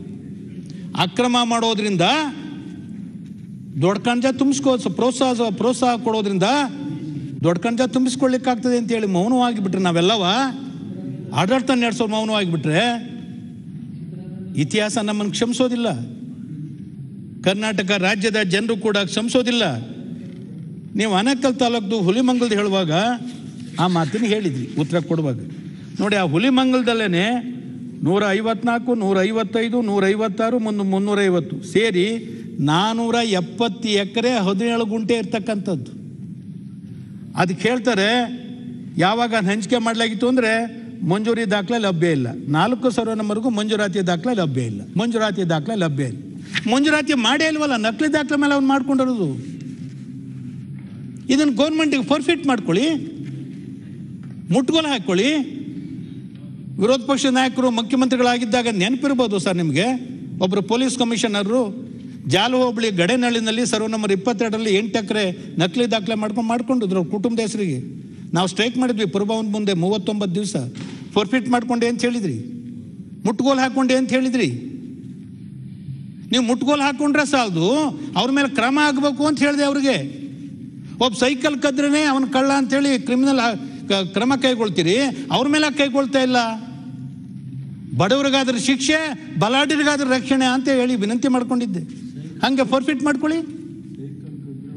ನಕಲಿ ದಾಖಲೆ ಅಂತ ಗೊತ್ತಾದ ಮೇಲೆ, ಫೇಕ್ ಅಂತ ಮೇಲ್ನೋಟಕ್ಕೆ ಗೊತ್ತಾದ ಮೇಲೆ ಕ್ರಿಮಿನಲ್ ಕೇಸ್ ಹಾಕಿ, ಗುಂಡಾ ಕಾಯ್ದೆ ಪ್ರಯೋಗ ಮಾಡಿ. ಲಕ್ಷಾಂತರ ಎಕರೆ ಇದ್ದು ಕೂಡ ನಾವು ನೋಡ್ಕೊಂಡು ಕುಳಿತುಕೊಂಡಿದ್ರೆ ನಮ್ಮ ಜನ ಕ್ಷಮಿಸ್ತಾರ, ಇತಿಹಾಸ ಕ್ಷಮಿಸ್ತದ. ನೋಡಿ ಇಲ್ಲಿ ಒಂದು ಮುಳ್ಳೂರು 10/12/2019ರಲ್ಲಿ ರೀಜನಲ್ ಕಮಿಷನರು ವರದಿ ಕೊಟ್ಟರು. ಮೇಲೆ ವಿವರಿಸಿರುವ ಅಂಶಗಳನ್ನು ಒಟ್ಟಾರೆ ಪರಿಶೀಲಿಸಿದಾಗ ಸರ್ಕಾರದ ಆಸ್ತಿಯನ್ನು ಕಬಳಿಸಲು ಇದು ಒಂದು ವ್ಯವಸ್ಥಿತ ರೀತಿಯಾದ ಸಂಚು ಆಗಿದ್ದು, ಇಲಾಖೆಯ ಎಲ್ಲ ಅಧಿಕಾರಿಗಳು ಒಟ್ಟು ಸೇರಿ ಭೂ ಮಾಫಿಯಾದೊಂದಿಗೆ ಕೈ ಜೋಡಿಸಿರುವುದು ಮೇಲ್ನೋಟಕ್ಕೆ ಕಂಡು ಬರುತ್ತದೆ. ಸದರಿ ಸರ್ಕಾರಿ ಜಮೀನು ಬೆಂಗಳೂರು ನಗರದ ಪ್ರಮುಖ ಭಾಗದಲ್ಲಿದ್ದು ಕೋಟ್ಯಾಂತರ ರೂಪಾಯಿ ಬೆಲೆ ಬಾಳುವ ಸೊತ್ತಾಗಿರುತ್ತದೆ. ಎಲ್ಲ ಇಲಾಖೆಗಳ ಕಡತಗಳನ್ನು ಪರಿಶೀಲನೆ ಮಾಡಿದಾಗ ಈ ಪ್ರಕರಣಕ್ಕೆ ಸಂಬಂಧಿಸಿದಂತೆ ಎಲ್ಲ ಕಚೇರಿಗಳಲ್ಲಿ ತರಾತುರಿಯಲ್ಲಿ ಎಲ್ಲ ರೀತಿಯ ಕಾನೂನು ಮತ್ತು ಸರ್ಕಾರದ ಸೂಚನೆಗಳನ್ನು ಗಾಳಿಗೆ ತೂರಿ ಪ್ರಕರಣದಲ್ಲಿ ಅಕ್ರಮವಾಗಿರುವುದು ಸ್ಪಷ್ಟವಾಗಿ ಎದ್ದು ಕಾಣುತ್ತದೆ. ಆದುದರಿಂದ ಮೇಲಿನ ಅಂಶಗಳ ಹಿನ್ನೆಲೆಯಲ್ಲಿ ಸಂಬಂಧಿಸಿದ ಸರ್ಕಾರಿ ನೌಕರಗಳ ಮೇಲೆ ತುರ್ತು ಶಿಸ್ತು ಕ್ರಮ ತೆಗೆದುಕೊಳ್ಳಲು ಅಗತ್ಯತೆ ಮನಗಂಡು ಹಾಗೂ ಈ ಪ್ರಕರಣದಲ್ಲಿ ಸರ್ಕಾರದ ಬೆಲೆ ಬಾಳುವ ಆಸ್ತಿಯನ್ನು ಉದ್ದೇಶಪೂರ್ವಕವಾಗಿ ಖಾಸಗಿ ವ್ಯಕ್ತಿಗಳಿಗೆ ಪರಭಾರೆ ಮಾಡುವ ಕ್ರಿಮಿನಲ್ ಅಪರಾಧ ಸ್ವರೂಪವಾಗಿರುವುದನ್ನು ಮನಗಂಡು ಈ ಕೆಳಕಂಡಂತೆ ಆದೇಶಿಸಿದ್ದೇನೆ ಅಂತೇಳಿ 10/12/2019ರಲ್ಲಿ ರೀಜನಲ್ ಕಮಿಷನರು ಆದೇಶ ಮಾಡಿದ್ರು. ಮುಟ್ಗೋಲು ಹಾಕೊಳ್ಳಿ, ಅವ್ರ ಮೇಲೆ ಇಂತಿಂಥ ಅಧಿಕಾರಿಗಳ ಮೇಲೆ ಕ್ರಮ ಕೈಗೊಳ್ಳಿ ಅಂತ ಹೇಳಿದರು. ಯಾರ ಮೇಲೂ ಕ್ರಮ ಆಗಲಿಲ್ಲ. ಅವ್ರಿಲ್ಲೇ ಬರ್ತಾರೆ, ನಮ್ಮ ಸಮಿತಿ ಮುಂದೆನೇ ಬರ್ತಾರೆ. ಮುಟ್ಗೋಲು ಆಗಲಿಲ್ಲ. ಕಣಜ ತುಂಬೈತೇನೋ ಯಾರ್ದು? ಅದೇ ವಿಷಯವಾಗಿ ಕಂದಾಯ ಇಲಾಖೆಯ ಪ್ರಧಾನ ಕಾರ್ಯದರ್ಶಿಯವರು ನೋಡಿ, ಕಂದಾಯ ಇಲಾಖೆಯ ಪ್ರಧಾನ ಕಾರ್ಯದರ್ಶಿಯವರು ಮಹದೇವಪುರ ವಿಧಾನಸಭಾ ಅವರು ಹೇಳಿದ್ದು ಇತ್ತೀಚೆಗೆ ಮುಳ್ಳೂರು ಎಂಬ ಗ್ರಾಮವಿದೆ, ಅಲ್ಲಿ 1 ಎಕರೆಗೆ 30 ಕೋಟಿ ರೂಪಾಯಿಗಳಾಗುತ್ತದೆ. ಅತಿಕ್ರಮಣ ಸಂಬಂಧ ಗ್ರಾಮಸ್ಥರಿಂದ ದೂರು ಬಂದಿತ್ತು. ಅಲ್ಲಿ 73 ಎಕರೆ ಜಾಗವಿದ್ದು ಅಲ್ಲಿಯ ಸರ್ವೆ ನಂಬರ್ 141, 145, 146, 149 ಗೋಮಾಳ ಲ್ಯಾಂಡ್ ಇದೆ. ಅಲ್ಲಿ 73 ಎಕರೆಯಲ್ಲಿ ಜಿನೈನ್ ಗ್ರಾಂಟ್ ಆಗಿದ್ದು 10 ಎಕರೆ ಮಾತ್ರ. ಇನ್ನುಳಿದ 63 ಎಕರೆ ಲ್ಯಾಂಡ್ ಮಾಫಿಯಾದವರು 2005ರಲ್ಲಿ ಫೇಕ್ ಗ್ರಾಂಟ್ ಸರ್ಟಿಫಿಕೇಟ್ ಕ್ರಿಯೇಟ್ ಮಾಡಿ ಇವೆಲ್ಲವನ್ನೂ ಮಾರಾಟ ಮಾಡುವುದಕ್ಕೆ ರಿಜಿಸ್ಟ್ರೇಷನ್ಗೆ ಪ್ರಯತ್ನಿಸುತ್ತಿದ್ದಾರೆಂಬ ದೂರನ್ನು ದಾಖಲೆಗಳ ಸಮೇತ ಕೊಟ್ಟಾಗ ಇಮಿಡಿಯೇಟ್ ಆಗಿ inspector general of stamps and registration ಅವರನ್ನು ಕರೆಸಿ ಎಂಟೈರ್ ರಿಜಿಸ್ಟ್ರೇಷನ್ ಸ್ಟಾಪ್ ಮಾಡುವುದಕ್ಕೆ ತಿಳಿಸಿದ್ದಾಗಿ ಸಮಿತಿಗೆ ವಿವರಿಸಿದರು. ನಮ್ಮ ಸಮಿತಿ ಮುಂದೆನೇ ಈಗ ಹೇಳ್ತೀನಿ ಸರ್, ಖಾಸಗಿ ನೀವು ಹೇಳಿದ್ರಲ್ಲ ಅದನ್ನೇ ನಾವು ಸಸ್ಪೆಂಡ್ ಮಾಡಿದ್ವಿ. ಇದಾದ್ಮೇಲೆ ಅವ್ರನ್ನ ಸಸ್ಪೆಂಡ್ ಮಾಡಿದ್ರಿ. ಖಾಸಗಿ ವ್ಯಕ್ತಿಗಳು 63 ಎಕರೆಗೆ 1962-63 ಗ್ರಾಂಟ್ ಆಗಿದೆ ಎಂದು ಗ್ರಾಂಟ್ ಸರ್ಟಿಫಿಕೇಟ್ ಅನ್ನು ಫೇಕ್ ಮಾಡಿ ತಯಾರು ಮಾಡಿ ಅಲ್ಲಿ ಅಲಿನೇಷನ್ ಮೇಲೆ ಸಾಗುವಳಿ ಜಮೀನನ್ನು ಸಹ ಮಾಡಿದ್ದಾರೆ. 15 ವರ್ಷವಾದ ಮೇಲೆ ಕನ್ವರ್ಷನ್ ಆಗಿದೆ ಎಂದು ಕನ್ವರ್ಷನ್ನಲ್ಲಿಯೂ ಫೇಕ್ ಡಾಕ್ಯುಮೆಂಟ್ ತಯಾರು ಮಾಡಿರುತ್ತಾರೆ. ಇದು ನಾನು ಹೇಳಿದ್ದಲ್ಲ, principal secretary of revenue Manjunath Prasad ಅವರಿದ್ರಾಗ. ಈ ಹಿನ್ನೆಲೆಯಲ್ಲಿ ಎಲ್ಲ ಮಾಹಿತಿಯನ್ನು ಡೀಟೇಲ್ ರಿಪೋರ್ಟ್ ಮಾಡಿ ಎಸ್ ನಾರ್ತ್ನವರು ಕೋರ್ಟ್ಗೆ ಸಬ್ಮಿಟ್ ಮಾಡಿದ್ದರೂ ಸಹ ಕೋರ್ಟ್ನವರು ರಿಜಿಸ್ಟ್ರೇಷನ್ ಸ್ಟಾಪ್ ಮಾಡಿರುವುದನ್ನು ಸ್ಕ್ವಾಶ್ ಮಾಡಿದರು. ನಕಲಿ ದಾಖಲೆ ಬಗ್ಗೆ ತನಿಖೆ ನಡೆಸಲು ಅದನ್ನು ಫೊರೆನ್ಸಿಕ್ ಸೈನ್ಸ್ ಲ್ಯಾಬ್ಗೆ ಕಳುಹಿಸಿರುವುದಾಗಿ ಪ್ರಧಾನ ಕಾರ್ಯದರ್ಶಿ ಸಮಿತಿಯ ಗಮನಕ್ಕೆ ತಂದರು. ನೋಡಿ ಇಲ್ಲಿ ಏನಾಯಿತು, ಫೊರೆನ್ಸಿಕ್ ಲ್ಯಾಬ್ಗೆ ಬರೆದ್ರು. ಫೊರೆನ್ಸಿಕ್ ಲ್ಯಾಬ್ನವ್ರು ಉತ್ತರ ಬರೆದ್ರು, ನಮಗೆ ಕಾರ್ಯದ ಒತ್ತಡ ಇದೆ ಅಂಥೇಳಿ ಕಡ್ತಾ ವಾಪಸ್ ಕಳಿಸಿದ್ರು. ಹೇಗಿದೆ ನೆಕ್ಸಸ್ ಅಲ್ಲೂ ಬುಕ್ ಮಾಡಿದ್ರು. ಏನು 1 ಎಕರೆಗೆ 30 ಕೋಟಿ ಅಂದರೆ ಈಗ ಅಲ್ಲಿರ್ತಕ್ಕಂಥ 63 ಎಕರೆಗೆ ಎಷ್ಟು ಕೋಟಿ ಆಯಿತು? 630 ಕೋಟಿ ಆಯಿತು. ಇದು ಮಾರುಕಟ್ಟೆ ಬೆಲೆ ಅಲ್ಲ, ಗೈಡ್ಲೈನ್ ಬೆಲೆ ಇದು. 1800 ಕೋಟಿ ಆಯಿತು. 1830 ಕೋಟಿ ಅಂದ್ರೆ 1800 ಕೋಟಿ, 2000 ಕೋಟಿ ರೂಪಾಯಿ ಬೆಲೆ ಬೀಳೋದು. ಒಂದೊಂದು ಪ್ರಕರಣ ನೀವು 50 ಕೋಟಿ 100 ಕೋಟಿ ಒದ್ದಾಡ್ತೀರಿ ಮಿನಿಸ್ಟರ್ಗಳು. 2000 ಕೋಟಿ ಆಯ್ತು ಒಂದೇದ್ರಲ್ಲೇ. ಇಂಥವು ಸಾವಿರಾರು ಪ್ರಕರಣ ಇದಾವೆ. ನಿಮ್ಮಲ್ಲಿ ಎಲೆಕ್ಷನ್ ನಿಂತಾರೆ ಅವರು, ಭೂಮಿ ಎಫ್ಐದು. ಇಲ್ಲೆಲ್ಲ ವಿಲೇಜ್ ಅಕೌಂಟ್ಗಳು ನಿಂತ್ಕೊಳ್ತಾರೆ. ಇನ್ನು ರೆವಿನ್ಯೂ ಇನ್ಸ್ಪೆಕ್ಟ್ರು, ಸರ್ವೇಯರ್ಗಳು, ಇನ್ನು ಅದ್ರ ಮೇಲ್ನವ್ರು ಕೇಳಲೇಬೇಡಿ ನೀವು. ಇಲ್ಲಿ ಎಷ್ಟು ಕೇಳಿ, ಒಬ್ಬೊಬ್ರು ಪೋಸ್ಟಿಂಗ್ಸ್ಗೆ ಎಷ್ಟು ಅಂತ ಕೇಳಿ ಗೊತ್ತಾಗ್ತದೆ. ಸೊ ಇದು ಫೊರೆನ್ಸಿಕ್ ಲ್ಯಾಬ್ನಲ್ಲೂ ಹಾಗೆ ಆಗ್ತಿದೆ. ಸನ್ಮಾನ್ಯ ಅಧ್ಯಕ್ಷರೇ, ಇನ್ನೊಂದು ನಿಮಗೆ ಗೊತ್ತಿದೆ, ನವರತ್ನ ಅಗ್ರಹಾರ ಶೆಟ್ಟಿಗೆರೆದು ಅಲ್ಲಿರೋದು 50 ಎಕರೆ ಜಾಗ ಮಂಜೂರಾಗಿದ್ದು, ಅದನ್ನು ಬೇರೆ ಅದನ್ನು ಕೂಡ 2007ರಲ್ಲಿ ಅಂದಿನ ಪ್ರಾದೇಶಿಕ ಆಯುಕ್ತರು ವರದಿ ಸಲ್ಲಿಸಿ ಅಷ್ಟೂ ಜಾಗವನ್ನು ಸರ್ಕಾರದ ವಶಕ್ಕೆ ತೆಗೆದುಕೊಳ್ಳಬೇಕೆಂದು ತಿಳಿಸಿರ್ತಾರೆ. ಆದರೂ ಏನು ಕ್ರಮ ಆಗಲಿಲ್ಲ. ಫೇಕ್ ಡಾಕ್ಯುಮೆಂಟ್ಸು ಅದನ್ನು ವಾಪಸ್ ತೆಗೆದುಕೊಳ್ಳಿ ಅಂತೇಳಿ ಪ್ರಾದೇಶಿಕ ಆಯುಕ್ತರೇ ಹೇಳಿದ್ರು ಕೂಡ ಏನು ಕ್ರಮಗಳಾಗಲಿಲ್ಲ. ಇದುವರೆಗೂ ಕೂಡ ಸರ್ಕಾರಿ ಜಮೀನುಗಳ ಕಬಳಿಕೆಯಲ್ಲಿ ಭಾಗಿಯಾದ ಅಧಿಕಾರಿಗಳ ಮೇಲೆ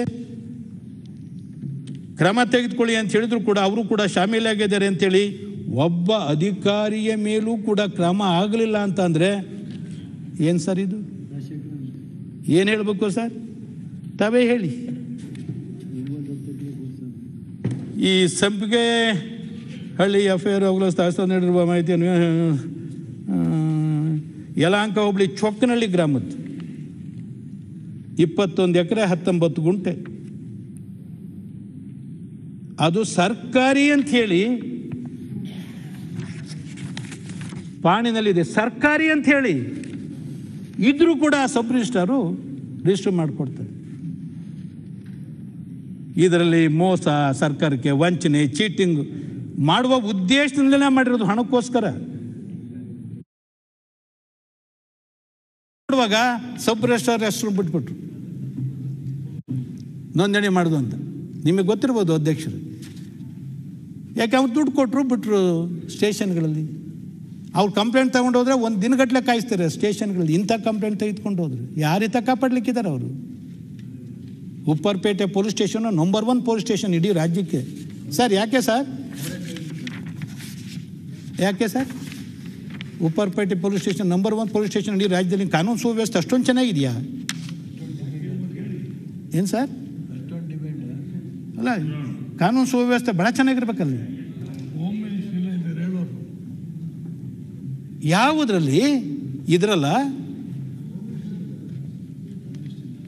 ಒಂದು ಸರ್ಕಾರದ ಆಸ್ತಿನ ಫೇಕ್ ಡಾಕ್ಯುಮೆಂಟ್ಸ್ ಮೇಲೆ ರಿಜಿಸ್ಟರ್ ಮಾಡಿದ್ದಾರೆ, ಕೇಸ್ ತಗೊಳ್ಳಿ ಅಂದರೆ 1 ದಿನ ಕಾಯಿಸ್ತಾರೆ. ಕೇಸ್ ತಗೊಂಡ್ರು ಸಬ್ ರಿಜಿಸ್ಟ್ರಾರ್ ಮೇಲೆ ಕೇಸ್ ಹಾಕೋದಿಲ್ಲ, ಖಾತೆ ಮಾಡಿದವ್ರ ಮೇಲೆ ಕೇಸ್ ಹಾಕೋದಿಲ್ಲ, ಬೇರೆಯವ್ರ ಮೇಲೆ ಹಾಕ್ತಾರೆ. ಅದು ಫೊರೆನ್ಸಿಕ್ ಲ್ಯಾಬಿಗೆ ಕಳಿಸಿದ್ರೆ ನಮಗೆ ಕಾರ್ಯದೊತ್ತಡ, ಅದು ನಾನು ಮಾಡಲಿಕ್ಕಾಗೋದಿಲ್ಲ ಅಂತ ವಾಪಸ್ ಪತ್ರ ಬರೆದು ಹಾಕ್ತಾರೆ.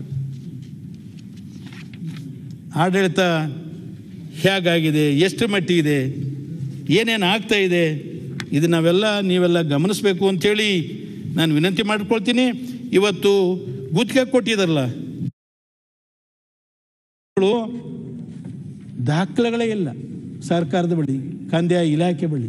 ಎಷ್ಟು ವರ್ಷ ಕೊಟ್ಟಿದ್ರು, ಎಷ್ಟು ಗುತ್ತಿಗೆ ಕೊಟ್ಟಿದ್ರು, ಅದೇ ಉದ್ದೇಶಕ್ಕೆ ಉಪಯೋಗ ಮಾಡ್ತಿದ್ದಾರೆ, ಪರಬರೆ ಮಾಡಿದ್ದಾರೆ, ವಾಣಿಜ್ಯ ಉದ್ದೇಶಕ್ಕೆ ಬಳಕೆ ಮಾಡ್ಕೊಂಡಿದ್ದಾರೆ ಎಷ್ಟೋ ಜನ. ಅದನ್ನು ವಾಪಸ್ ತಗೊಳ್ಬೇಕು ತಾನೆ ಸೋಮಶೇಖರ್? ರಿನ್ಯೂವಲ್ಲೂ ಆಗಲಿಲ್ಲ. ಇದು ದೊಡ್ಡ ದುರಂತ ಅಂತ ಹೇಳ್ದಾನೆ. ಮತ್ತೇನು ಹೇಳಿ ಅಲ್ಲಿ ಆ ಪೇಪರಲ್ಲಿ ಬಂದಿರೋದು ಹೇಳಿದ್ರೆ ಗುಳುಮ್ ಆಗಿರೋದು ಸರ್ಕಾರಿ ಭೂಮಿ ಖಾಸಗಿಯವರಿಗೆ ಹಕ್ಕು ದಾಖಲೆ ಆಗಿರೋದು ಅವೇನು 1, 2, 3, 4 ಅದೇ ಅವರೇ ಹೇಳಿದ್ರು ಲಕ್ಷಾಂತರ ಇದ್ದಾವೆ ಅಂಥೇಳಿ. ಲಕ್ಷಾಂತರ ಆ ಥರದ ಪ್ರಕರಣಗಳಿದ್ದಾವೆ ನೋಡಿ. ಇಲ್ಲೊಂದು ಹೇಳ್ತೀನಿ,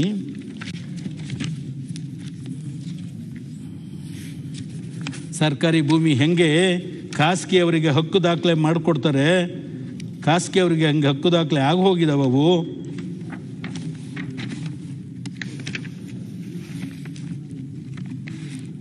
ಸರ್ಕಾರಿ ಭೂಮಿ ಖಾಸಗಿಯವರ ಹಕ್ಕು ದಾಖಲೆ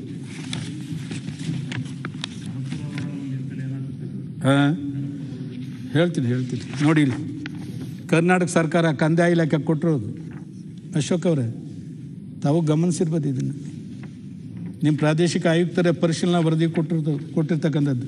ಸರ್ಕಾರದ ಜಮೀನು ಖಾಸಗಿಯವರಿಗೆ ಹಕ್ಕು ದಾಖಲೆ 1048 ಎಕರೆ. 1048 ಎಕರೆ. ಇದು ಒಂದು ಪ್ರಕರಣ ಹೇಳ್ತಿರೋದು. 136 3 BAD ಪ್ರಕರಣ ದಾಖಲಿಸ್ಕೊಳ್ಳೋದು. ಸರ್ಕಾರಿ ಸ್ವತ್ತನ್ನು ಖಾಸಗಿ ಅವರಿಗೆ ಹಕ್ಕು ದಾಖಲೆ ಮಾಡಿಕೊಳ್ಳಿಕ್ಕೆ ಆದೇಶ ಮಾಡ್ತಕ್ಕಂಥದ್ದು. ಅವರೇ ಹೇಳಿದ್ದಾರೆ 145 ಪ್ರಕರಣಗಳು ಇಲ್ಲಿ ಕೇಳಿ, ಇಲ್ಲಿ 145 ಭೂ ಮಂಜೂರಾತಿ ಪ್ರಕರಣಗಳು. ಇವುಗಳಲ್ಲಿ ಸರ್ಕಾರಿ ಜಮೀನಿನ ಗೋಮಾಳ ಜಮೀನನ್ನು ಮಂಜೂರು ಮಾಡಿದೆ ಎಂದು ದಾಖಲೆಗಳನ್ನು ಸೃಷ್ಟಿಸಿರುವುದು ಕಾಣುತ್ತದೆ. ಇದು ಪ್ರಾದೇಶಿಕ ಆಯುಕ್ತರು ಕೊಟ್ಟಿರುವ ವರದಿ. ಇದು ಕಾಲಾನುಕ್ರಮವಾಗಿ ಇರಬೇಕಾದ ದಾಖಲೆಗಳಾದ ಭೂ ಮಂಜೂರಾತಿಗಾಗಿ ಅರ್ಜಿ ಸಲ್ಲಿಸುವಿಕೆ, ದರಖಾಸ್ತು ವಹಿ, ಗೋಮಾಳ ಜಮೀನಿನಿಂದ ಕಳೆದು ಕೃಷಿ ಉದ್ದೇಶಕ್ಕೆ ಮಂಜೂರಾತಿಗಾಗಿ ಮೀಸಲಿಡುವ ಆದೇಶ, ಮಂಜೂರಾತಿ ನಡವಳಿ, ಮಂಜೂರಾತಿ ಅಧಿಕೃತ ಜ್ಞಾಪನ, ಕಿಮ್ಮತ್ತು ಕಟ್ಟಿರುವ ಚಲನ್ವಹಿ, ಸಾಗುವಳಿ ಚೀಟಿ ವಿತರಣಾ ವಹಿ, ಸಾಗುವಳಿ ಚೀಟಿ ಕಚೇರಿ ಪ್ರತಿ, ಸಂಬಂಧಪಟ್ಟ ಮ್ಯುಟೇಷನ್ ವಹಿ, ಪಾಣಿ ವಹಿಯಲ್ಲಿ ದಾಖಲೆ. ಇವುಗಳ ಪೈಕಿ ಒಂದೆರಡು ದಾಖಲೆಗಳಲ್ಲಿ ಹೆಸರು ಸೇರಿಸಿ ಹಕ್ಕು ಕೋರಿದ ಕೃತ್ರಿಮ ಮಂಜೂರಾತಿ ಪ್ರಕರಣಗಳಾಗಿವೆ. ಕೃತ್ರಿಮ, ಫೇಕ್. ಇದ್ಯಾವುದನ್ನು ವಿಚಾರಣೆ ಸಮಯದಲ್ಲಿ ಆಳವಾಗಿ ಪರಿಶೀಲಿಸಿಲ್ಲ.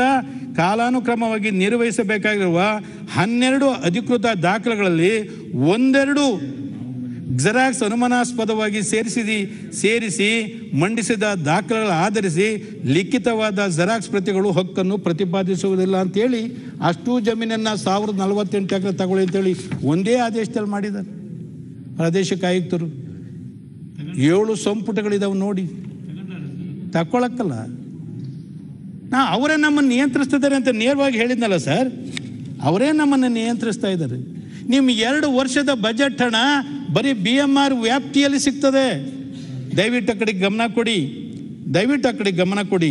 ನಮ್ಮ ಲೀಗಲ್ ಸೆಲ್ ಏನಿದೆ, ಸಾರಾಸಕ್ತನ ಅಪಾದನೆ ಮಾಡಿ ಸರ್ಕಾರದ ಪರವಾಗಿ ವಾದ ಮಾಡ್ತಕ್ಕಂತಹ ವಕೀಲರು, ಬಹುತೇಕ ವಕೀಲರು ಎಲ್ಲ ಒಬ್ಬರಿಬ್ಬರು ಇರ್ಬೋದು, ಸರ್ಕಾರದ ವಿರುದ್ಧವಾಗೇ ಕೆಲಸ ಮಾಡ್ತಕ್ಕಂಥದ್ದು. ಅವರು ಖಾಸಗಿ ಅವರು ಒಳ್ಳೆ ವಕೀಲರುಗಳನ್ನ ಇಟ್ಕೊಳ್ತಾರೆ, ವಾದ ಮಾಡಿ ಅಂತ ದುಡ್ಡು ಕೊಡ್ತಾರೆ. ಇವ್ರಿಗೂ ಒಂದು ಸ್ವಲ್ಪ ದುಡ್ಡು ಕೊಟ್ಬಿಟ್ಟು ನೀವು ಬಾಯಿ ಮುಚ್ಕೊಂಡಿರಿ ಅಂತ ದುಡ್ಡು ಕೊಡ್ತಾರೆ. ಅವ್ರಿಗೆ ಬಾಯಿ ಬಿಟ್ಟು ವಾದ ಮಾಡಿ ಅಂತ ದುಡ್ಡು ಕೊಡ್ತಾರೆ. ಇವರು ಬಾಯಿ ಮುಚ್ಕೊಂಡಿರಿ ಅಂತೇಳಿ ದುಡ್ಡು ಕೊಟ್ಬಿಟ್ಟು ಬಾಯಿ ಮುಚ್ಚಿಸ್ತಾರೆ. ಹಾಗಾಗಿ ಸರ್ಕಾರದ ಬಹುತೇಕ ಹೈ ಮೆರಿಟ್ ಕೇಸಸ್ಗಳು ಸರ್ಕಾರದ ಪರವಾಗಿ ಆಗ್ಲಿಕ್ಕೆ ಸಾಧ್ಯ ಇಲ್ಲ, ಆಗೋದಿಲ್ಲ. ನಿಮಗೂ ಕೂಡ ಗೊತ್ತಿದೆ. ನೀವು ಇದನ್ನು ಲೀಗಲ್ ಸೆಲ್ಲಿನ ಬಲಪಡಿಸ್ತಾ ಇದ್ರೆ ಒಂದು ನಿಮಿಷ ರಾಮಸ್ವಾಮಿ ಅವರೇ, ನೀವೇ ಅಲ್ಲ ಸರ್, ಅವರು PSA ಕಮಿಟಿನಲ್ಲಿ ಅವರೇ ಸರ್ಕಾರದ ಕಂದಾಯ ಇಲಾಖೆಯ ಪ್ರಧಾನ ಕಾರ್ಯದರ್ಶಿ ರಾಮಸ್ವಾಮಿ ನೀವು ಇದ್ದೀರಿ, ರಮೇಶ್ ಕುಮಾರ್ ಸಾಹೇಬ್ರಿದ್ದಾರೆ. ಸರ್ಕಾರದ ಪ್ರಧಾನ ಕಾರ್ಯದರ್ಶಿನೇ ನಾವು ಕರೆಕ್ಟಾಗಿ ಎಲ್ಲ ರೆಡಿ ಮಾಡಿಕೊಟ್ರೆ ಹೈಕೋರ್ಟ್ನಲ್ಲಿ ಜಡ್ಜ್ ಮುಂದೆ ಹೋಗಿ ಸುಮ್ಮನೆ ನಿಂತ್ಕೊಳ್ತಾರೆ ಅಂತೇಳಿ ನಾವೆಲ್ಲ ಹೇಳಿರೋದು. ಸರ್ಕಾರದ ಪ್ರಧಾನ ಕಾರ್ಯದರ್ಶಿಗಳು ಪಬ್ಲಿಕ್ ಅಕೌಂಟ್ಸ್ ಕಮಿಟಿ ಮುಂದೆ ರಾಮಸ್ವಾಮಿಯವರು ಇದ್ದರು. ಅವ್ರ ಎದುರುಗಡೆ ಮಂಜುನಾಥ್ ಪ್ರಸಾದ್ ಅವರು ಅಲ್ಲಿ ಅವ್ರ ಎದುರುಗಡೆ ಅಸಹಾಯಕತೆಯನ್ನು ಹೇಳಿದ್ದಾರೆ. ದಯಮಾಡಿ ಈ ಪರಿಸ್ಥಿತಿ ಆದರೆ ಯಾತಕ್ಕೆ ನಿಮ್ಮ ಸರ್ಕಾರಿ ವಕೀಲರು ಬೇಕು?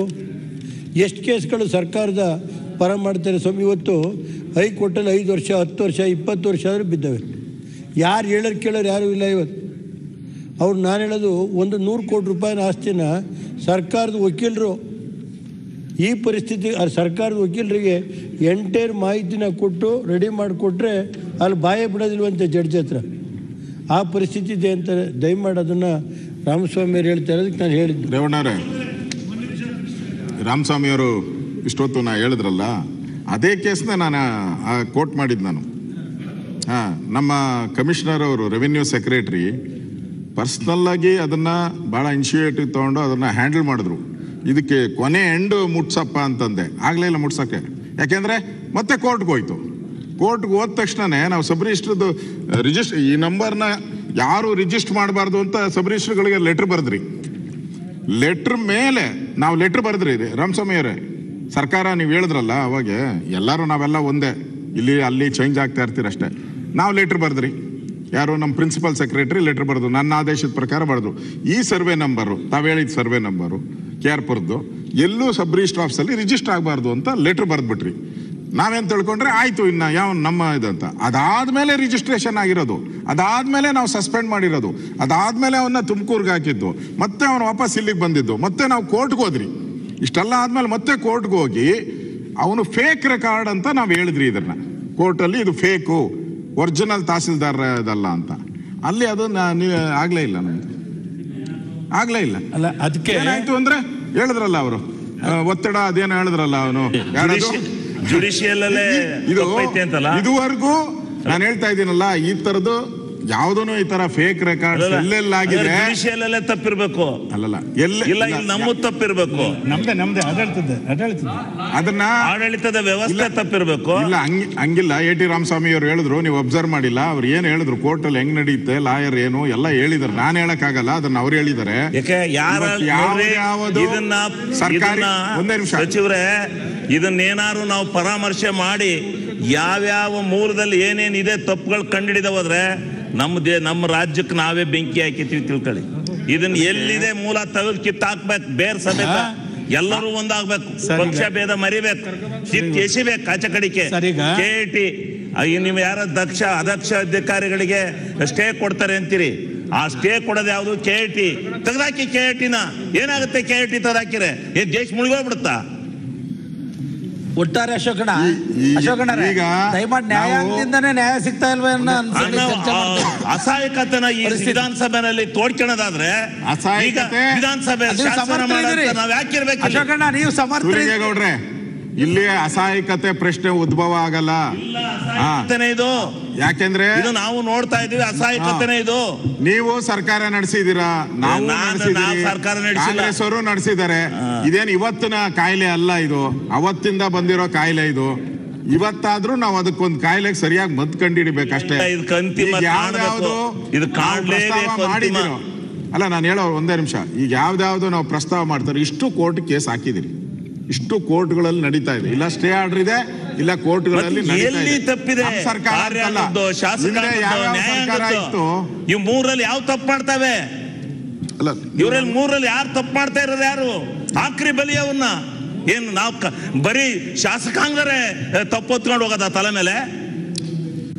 ಇನ್ನು ಉಳಿದಿರ್ತಕ್ಕಂಥ ಎರಡು ತಪ್ಪು ಮಾಡಿಲ್ವಾ ಇದೆ ಈ ರಾಜಕೀಯ ವ್ಯವಸ್ಥೆ ಒಳಗೆ, ಈ ಆಡಳಿತ ಇದ್ರ ವ್ಯವಸ್ಥೆ ಒಳಗೆ ಆಗ್ಬೇಕಲ್ವಾ ತಪ್ಪು? ಯಾರ್ದು ಕಂಡಿಡಿ, ನಡೀಲಿ, ಡಿಬೇಟ್ ನಡೀಲಿ, ಈ ದೇಶದಲ್ಲಿ ಡಿಬೇಟ್ ಆಗ್ಲಿ.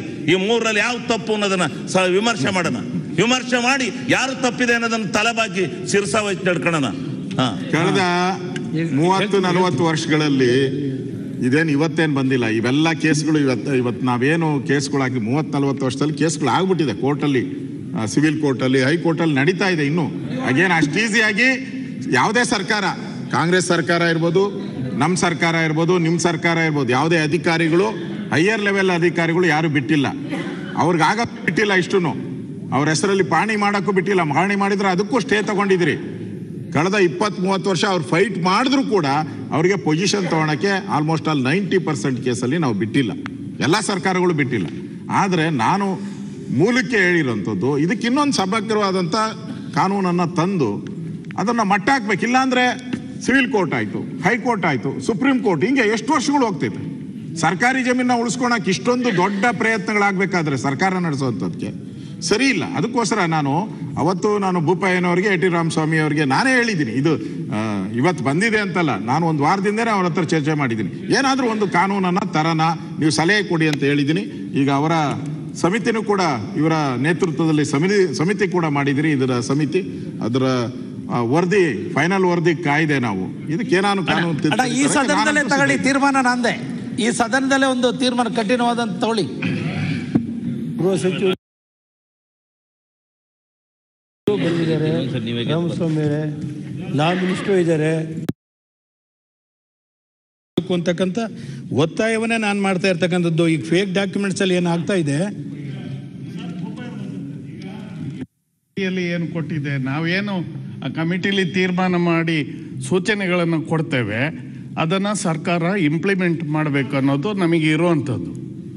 ಅದು ಇಂಪ್ಲಿಮೆಂಟ್ ಆಗ್ತಾ ಇಲ್ಲ.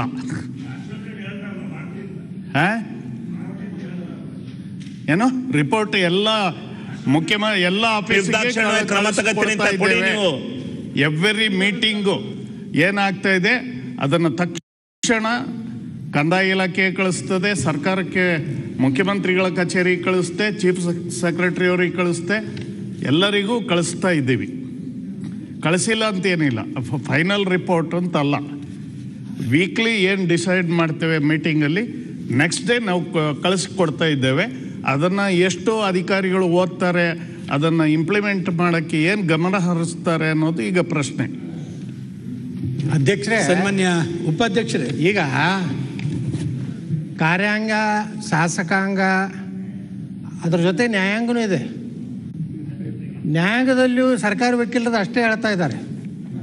ಕೆಲವೊಂದು ನ್ಯಾಯಮೂರ್ತಿಗಳು ಒಳ್ಳೆ ನಿರ್ಣಯ ಕೊಡ್ತಾರೆ, ದಂಡ ಹಾಕ್ತಾರೆ, ರಾಜಕಾರಣಿಗಳ ಬಗ್ಗೆ ತಮ್ಮದೇ ಆದಂಥ ಒಂದು ಕಟುವಾದಂಥ ಟೀಕೆಗಳನ್ನು ಅವರು ಮಾಡ್ತಾರೆ.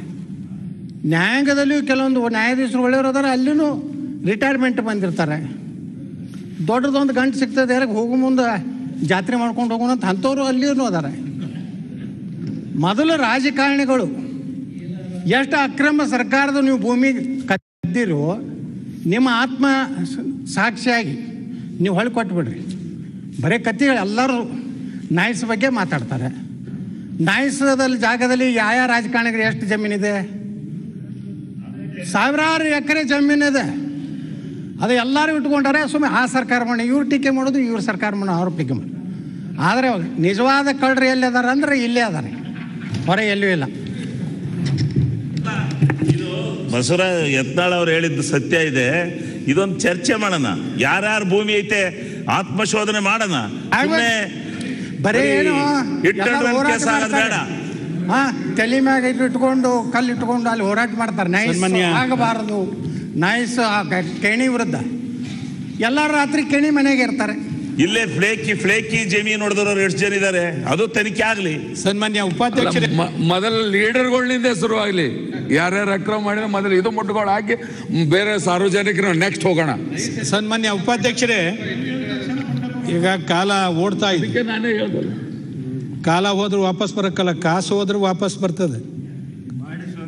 ಅದರಿಂದ ದಯವಿಟ್ಟು ನೀವು ಯಾರು ಇಂಟರ್ಫಿಯರ್ ಆಗಿಬಿಡಿ. ನಾನಿನ್ನು ಈಲ್ಡ್ ಆಗೋದಿಲ್ಲ, ಇನ್ನು. ಈಗ ಫೇಕ್ ಡಾಕ್ಯುಮೆಂಟ್ಸ್ ಮೇಲೆ ಆಗಿರೋಕೆ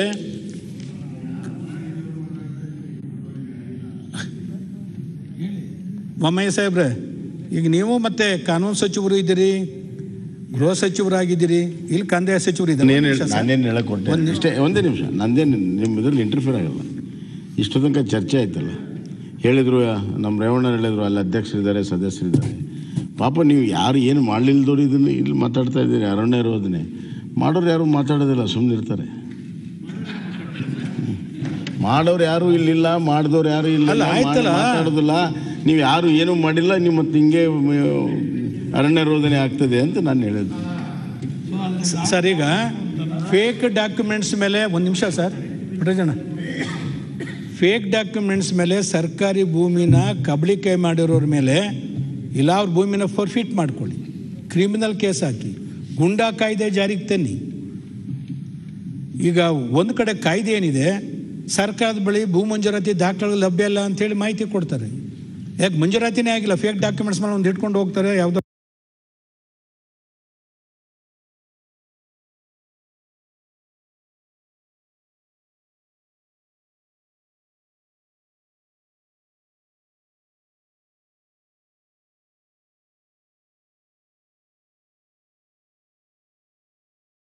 ಜೆರಾಕ್ಸ್ ಪ್ರತಿನ ಅಲ್ಲಿ ಸ್ಟೇ ತಗೊಂಡು ಬರ್ತಾರೆ.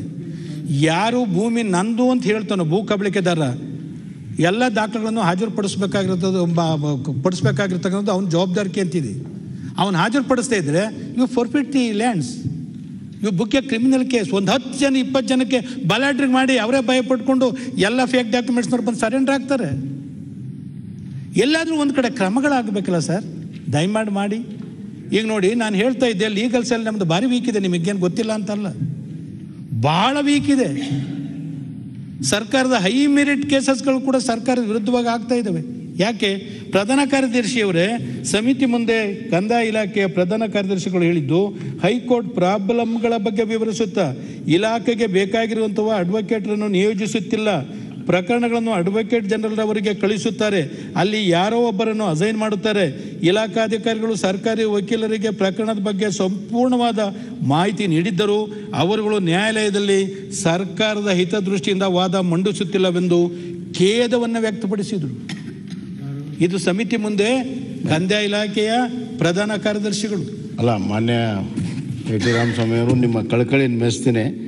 ಇದರಲ್ಲಿ ಏನೇ ಲೋಪ ಇದ್ದರೂ ಕೂಡ ಸರಿಪಡಿಸೋದಕ್ಕೆ as far as legal lawyers and cell is concern ಖಂಡಿತವಾಗೂ ಕ್ರಮ ತೆಗೆದುಕೊಳ್ತೀನಿ. ಒಂದು ನಿಮಿಷ, ಈಗ ನನ್ನ ಒಂದು ಸಲಹೆ ಇದೆ. ಇಷ್ಟು ಕಳಕಳಿ ವ್ಯಕ್ತಪಡಿಸುವಂಥ ರೆವಿನ್ಯೂ ಸೆಕ್ರೆಟರಿ ಅವನ ಕೆಲಸ ಅಲ್ವಾ ಇದು, ಈ ಜಮೀನನ್ನು ಉಳಿಸ್ಕೊಳ್ಳುವಂಥದ್ದು. See, he should suggest to the government that we will have a special panel of lawyers where continuously they will do this work only. ಬೇರೆ ಏನೇಲೇ ಇಲ್ಲ, they are on our payrolls. Continuous ಆಗಿ ನೀವೊಂದು ಸಪ್ರೇಟ್ ಪ್ಯಾನಲ್ ಮಾಡಿ, ಯಾವ್ಯಾವ ಕೋರ್ಟಲ್ಲಿದೆ ಆ ಕೋರ್ಟಿಗೆ panel ಮಾಡಿ, dedicated lawyers panel ಮಾಡಿಬಿಟ್ಟು ನೀವು ಎ ಜಿ ಅವ್ರ ಮುಲಾಜ್ನಲ್ಲಿ ಹಾಕಿರ್ತೀರಿ. ಯಾಕೆ ಕಮಿಟೆಡ್ ಮಾಡಿ ಅಕೌಂಟಬಿಲಿಟಿ ತೊಗೊಂಬನ್ನಿ ಅವ್ರಿಗೆ. ಇಲ್ಲ ನಾವು ಕಂದಾಯ ಮಂತ್ರಿಗಳು ಲಾ ಮಿನಿಸ್ಟರ್ ಒಂದು ಒಳ್ಳೆ ಸಲಹೆ ಕೊಟ್ಟಿದ್ದಾರೆ. ಅದು ನೀವು ಇದು ಮಾಡ್ಬೇಕಾಗಿ ಅದು ಇವರು ಆಗೋದಿಲ್ಲ ನೋಡಿ. ಒಂದು ನಿಮಿಷ ವರದಿಯನ್ನ ಕಳಿಸ್ಕೊಟ್ಟಿದ್ದೇವೆ. ಕಂದಾಯ ಇಲಾಖೆಯವರು ಪ್ರತ್ಯೇಕ ಲೀಗಲ್ ಸೆಲ್ ಇಟ್ಕೊಳ್ಬೇಕು, ಇಲ್ಲದಿದ್ರೆ ಎಲ್ಲಾ ಕೇಸ್ಗಳು ಎಗೇನ್ಸ್ಟ್ ಆಗ್ತದೆ ಅಂತ ಈಗ 3-4 ಮಂತ್ಸ್ ಬ್ಯಾಕ್ ನಮ್ಮ ಕಮಿಟಿಯ ಶಿಫಾರಸು ಇದೆ. ಅದನ್ನು ಇಂಪ್ಲಿಮೆಂಟ್ ಮಾಡಿ. ಈಗ ಸ್ವಲ್ಪ ಸೀನಿಯರ್ ಅಡ್ವೊಕೇಟ್ಸ್ ಹೈಕೋರ್ಟ್ ಅಲ್ಲಿ ಇಡಿ. ಮೆರಿಟ್ ಇದ್ದ ಕೇಸ್ಗಳು ಎಲ್ಲ ಸ್ಟೇನೇ ಕೊಡ್ತಾರೆ, ಏನು ಉಪಯೋಗ? ಬೋಪಯ್ಯ ಸಾಹೇಬ್ರೆ, ಈಗ ನಾನ್ ಮಿನಿಸ್ಟರ್ ಕ್ಲಿಯರ್ ಕಟ್ ಆಗಿ ಹೇಳಿದ್ದಾರೆ. ನಿಮ್ಗೆ ನಾನು ಈ ಸದನದಲ್ಲಿ ನಿಂತು ಹೇಳ್ತಾ ಇದ್ದೀನಿ, ನನಗೆ ಕಂದಾಯ ಪ್ರಿನ್ಸಿಪಲ್ ಸೆಕ್ರೆಟರಿಯಿಂದ ಕಡ್ತಾ ಬಂದರೆ 24 ಗಂಟೆಯಲ್ಲಿ ಅದಕ್ಕೆ ಒಪ್ಪಿಗೆಯನ್ನು ಕೊಡ್ತೀನಿ. ಅಲ್ಲ ತರಿಸಿ ದಯವಿಟ್ಟು ಮಾಡಿ ಸರ್. ನಾವು ಏನೋ ಸ್ವಾರ್ಥಕ್ಕೋಸ್ಕರ ಹೇಳ್ತಿಲ್ಲ. ಸಾರ್ವಜನಿಕರ ಸರ್ಕಾರದ ಆಸ್ತಿಯನ್ನು ಸಂರಕ್ಷಣೆ ಮಾಡಬೇಕು, ಸಂರಕ್ಷಣೆ ಮಾಡಿ ಹರಾಜೆ ಮಾಡಿ ಪೂರ್ತಿ ಅಂತ ಹೇಳ್ತಿಲ್ಲ. ಯಾವ್ಯಾವುದು ಮುಂದಿನ ಭವಿಷ್ಯಕ್ಕೆ ಯಾವ ಇಲಾಖೆಗೆ ಎಷ್ಟೆಷ್ಟು ಬೇಕೋ ಅದನ್ನು ಕಾಯ್ದಿರಿಸಿ, ಉಳಿಕೆದನ್ನು ವಿಲೇವಾರಿ ಮಾಡಲಿಕ್ಕೆ ಕ್ರಮ ಕೈಗೊಳ್ಳಿ. ಅದು ಒಂದು ಕಡೆ. ಈಗ ಸೇಲ್ ಟ್ಯಾಕ್ಸ್ನಲ್ಲಿ, ಕಮರ್ಷಿಯಲ್ ಟ್ಯಾಕ್ಸ್ನಲ್ಲಿ ಲಾ ಮಿನಿಸ್ಟ್ರಿಗೆ ಅವರೊಂದು ವ್ಯವಸ್ಥೆ ಇದೆ. 6 ತಿಂಗಳೊಳಗೆ ಅವ್ರ ಕೇಸ್ಗಳು ಡಿಸ್ಪೋಸ್ ಆಗ್ತದೆ, ವಿತಿನ್ 6 ಮಂತ್ಸ್. ಡಿಲೇ ಆಗ್ತಾ ಇಲ್ಲ. ಅದೇ ವ್ಯವಸ್ಥೆನ ಹೈಕೋರ್ಟ್ ಜೊತೆ ರಿಜಿಸ್ಟ್ರಾರ್ ಜೊತೆ ಮಾತನಾಡಿಕೊಂಡು ಈ ಥರ ಭೂ ಕಬಳಿಕೆ ಅಂತಹ ಪ್ರಕರಣಗಳು, ಫೇಕ್ ಡಾಕ್ಯುಮೆಂಟ್ಸ್ ನಾವು ಮೊಬೈಲ್ ವಿತಿನ್ 6 ಮಂತ್ಸ್ನಲ್ಲಿ ಡಿಸ್ಪೋಸ್ ಆಗಂಗೆ ನೋಡಿ. ಆಮೇಲೆ ಒಂದೊಂದು ಇಂಥ ಸರಿ ಅಶೋಕ್ ಅವರೇ, 100 ಕೋಟಿ ಆಸ್ತಿ ಬೆಲೆ ಬೆಳ್ತಕ್ಕಂಥವಕ್ಕೆ ಒಂದು ಒಳ್ಳೆ ಲಾಯರ್ನೇ ಇಟ್ಕೊಳ್ಳಿ, ಅವ್ರ ಇಲಾಖೆಗೆ ಹೇಳಿ, ನೀವು ಲಾಯರ್ ಇಟ್ಕೊಳ್ಳಿ, ನೀವು ಒಟ್ಟಿನಲ್ಲಿ ಕೇಸನ್ನು ಸರ್ಕಾರದ ಪರವಾಗಿ ಆಗಬೇಕು, ಆಸ್ತಿ ರಕ್ಷಣೆ ಮಾಡಬೇಕು ಅಂತಕ್ಕಂಥ ಮಾತನ್ನು ಹೇಳಬೇಕು. ಅದರಲ್ಲಿ ಲೀಗಲ್ ಸೆಲ್ಲನ್ನು, ಲಾ ಡಿಪಾರ್ಟ್ಮೆಂಟನ್ನು, ಅಡ್ವೊಕೇಟ್ ಜನರಲನ್ನು, ಆಫೀಸ್ಗಳನ್ನು, ಲೀಗಲ್ ಸೆಲ್ಗಳನ್ನು ಬಲಪಡಿಸ್ತಕ್ಕಂಥ ದಿಕ್ಕಿನಲ್ಲಿ ಒಂದು ದೊಡ್ಡ ಕ್ರಮಗಳಾಗಬೇಕು. ನೀವು ಮುಜರಾಯಿ ಇಲಾಖೆ ಮತ್ತು ವಕ್ಫ್ ಬೋರ್ಡ್ ಏನಿದೆ, ಬೆಂಗಳೂರು ಸುತ್ತಮುತ್ತ ದೇವಸ್ಥಾನ, ಬೆಂಗಳೂರು ನಗರದ ವ್ಯಾಪ್ತಿನಲ್ಲಿದ್ದಾವಲ್ಲ, ಆ ನಗರದ ವ್ಯಾಪ್ತಿಯಲ್ಲಿ ಇರ್ತಕ್ಕಂಥ ಮುಜರಾಯಿ ದೇವಸ್ಥಾನಗಳ ಆಸ್ತಿಯನ್ನು ಸಂರಕ್ಷಣೆ ಮಾಡಿ ಇವತ್ತಿನ ಮಾರುಕಟ್ಟೆ ಬೆಲೆಗೆ ಬಾಡಿಗೆ ಕೊಟ್ಟರೆ ನೀವು ಮುಜರಾಯಿ ಇಲಾಖೆಗೆ ಒಂದು ಕಾಸು ಕೊಡಬೇಕಾಗಿಲ್ಲ. ಇಡೀ ರಾಜ್ಯದ ದೇವಸ್ಥಾನಗಳ ಜೀರ್ಣೋದ್ಧಾರ ಮಾಡ್ಬೋದಲ್ಲ ಸರ್? ಲಾ ಮಿನಿಸ್ಟರ್ ಒಪ್ಕೋತಾರೆ ನೋಡಿ. ಇಡೀ ರಾಜ್ಯದ ದೇವಸ್ಥಾನಗಳ ಅಭಿವೃದ್ಧಿಯನ್ನು ಮಾಡ್ಬೋದು. ಇನ್ನೂ ದುಡ್ಡು ಉಳಿತದೆ. 2,000-3,000 ಬಾಡಿಗೆ ಕೊಟ್ಟಿದ್ದಾರೆ, ರಿನ್ಯೂವಲ್ ಆಗಲಿಲ್ಲ. ಇವತ್ತು ಕೊಟ್ಟರೆ ಅದು 40,000-50,000ಕ್ಕೆ ಹೋಗ್ತದೆ. ಆಸ್ತಿ ಕಬಳಿಕೆ ಆಗಿದೆ ಎರಡೂ ಕಡೆ, ವಕ್ಫ್ ಮತ್ತು ಮುಜರಾಯಿ. ಅದರಿಂದ ದಯಮಾಡಿ ಆ ಇಲಾಖೆಗಳ ಆಸ್ತಿಯನ್ನು ಕೂಡ ರಕ್ಷಣೆ ಮಾಡಲಿಕ್ಕೆ ಕ್ರಮ ಕೈಗೊಳ್ಳಿ. ಈಗ BDAನಲ್ಲಿ ಅವರು ವಿಶ್ವನಾಥ್ ಇಲ್ಲ, 4,000 ಎಕರೆ BDA ಆಸ್ತಿ ಕಬಳಿಕೆ ಆಗಿದೆ. CM ಹೇಳಿದ್ರು 4 ತಿಂಗಳೊಳಗೆ ನಾವು ಅದನ್ನು ಸರಿಪಡಿಸ್ತೀವಿ ಅಂತೇಳಿ. 4,000 ಎಕರೆ BDA ವ್ಯಾಪ್ತಿ ಒಳಗಾಗಿದೆ ಅಂತಂದರೆ, ಕಬಳಿಕೆ ಆಗಿದೆ ಅಂತಂದರೆ ಇದೇನು ಸಣ್ಣ ಮಾತಾ, ಸಣ್ಣ ವಿಷಯನ? ಹೇಳಿ. ಹೌಸಿಂಗ್ ಬೋರ್ಡ್ದು ನಮ್ಮ ಅರಗ ಜ್ಞಾನೇಂದ್ರ ಅವರು ಹೇಳ್ತಿದ್ರು, ನಮ್ಮ ಇಲಾಖೆದು ಕೂಡ ಹಾಗೆ ಆಗಿದೆ ಅಂತ ಹೇಳಿ ಅವರೇ ಖೇದ ವ್ಯಕ್ತಪಡಿಸ್ತಾ ಇದ್ರು. ನೋಡಿದರೆ ನನಗೆ ದಿಗ್ಲಾಗ್ತದೆ ಅಂತ ಹೇಳಿದರು. ಇದು ಮಿಂಚಿನ ವೇಗದಲ್ಲಿ ಕ್ರಮಗಳಾಗದೇ ಇದ್ದರೆ ನಾಳೆ ಅವ್ರು ಏನೇನು ಮಾಡ್ಕೋಬೇಕೋ ಸಾಧನೆ ಮಾಡ್ಕೋಬೇಕೋ ಮಾಡ್ಕೊಂಡು ಬಿಡ್ತಾರೆ. ಕಷ್ಟ ಆಗ್ತದೆ. ಇದನ್ನು ತುರ್ತಾಗಿ ಕ್ರಮ ಕೈಗೊಳ್ಳಬೇಕು ಎಂಬತಕ್ಕಂಥ ಮಾತನ್ನು ಹೇಳ್ತಾ, ಈಗ ಬೆಂಗಳೂರು ನಗರದ ಸುತ್ತಮುತ್ತ ಅಕ್ರಮ ಬಡಾವಣೆಗಳು, ಇಲ್ಲೀಗಲ್ ಲೇಔಟ್ಸ್ಗಳು, ಅಶೋಕ್ ಅವರೇ ಮಾತಾಡಿದ್ದೀವಿ ನಿಮ್ಮ ಜೊತೆ, ಸರ್ಕಾರಿ ಜಮೀನಲ್ಲಾಗಿದೆ, ಪ್ರೈವೇಟ್ ಜಮೀನಲ್ಲಾಗಿದೆ. ನೀವು ಹೊಣೆಗಾರನ ಮಾಡಿ ಆ VA-ನ, ರೆವಿನ್ಯೂ ಇನ್ಸ್ಪೆಕ್ಟರ್ನ, ತಹಸೀಲ್ದಾರ್ನ, ಇನ್ನು ಒಂದಲ್ಲ ಎರಡಲ್ಲ ಸಾವಿರಾರು ಅಕ್ರಮ ಲೇಔಟ್ಗಳಾದರೆ ಅವರಲ್ಲಿ ಪಾರ್ಕ್ ಬಿಡೋಕ್ಕಲ್ಲ, CL ಸೈಟ್ ಬಿಡೋಕ್ಕಲ್ಲ, ರಸ್ತೆ ಎಷ್ಟು ಬಿಡಬೇಕು ಅಷ್ಟು ಬಿಡೋಕ್ಕಲ್ಲ. ನಾಳೆ ಬೆಂಗಳೂರು ನಗರ ಸುಂದರವಾದ ನಗರ ಏನಾಗ್ತದೆ? ಯುರೋಪವಾದ ನಗರ ಮಾಡ್ಲಿಕ್ಕೆ ಕೊಟ್ಟಿದ್ದೀವ? ಏನು ಒಂದು ಲೇಔಟೋ, 2 ಲೇಔಟೋ, 3 ಸಾವಿರಾರು ಅಕ್ರಮ ಲೇಔಟ್ಗಳು, ಇಲ್ಲಿಗಲ್ ಲೇಔಟ್ಸ್ಗಳು. ಯಾಕೆ ಕ್ರಮ ತೆಗೆದುಕೊಳ್ತಿಲ್ಲ? ಅವ್ರನ್ನ ಜವಾಬ್ದಾರನ ಮಾಡಿ ಕ್ರಮ ತೆಗೆದುಕೊಳ್ಳೋ ಅವ್ರ ಮೇಲೆ.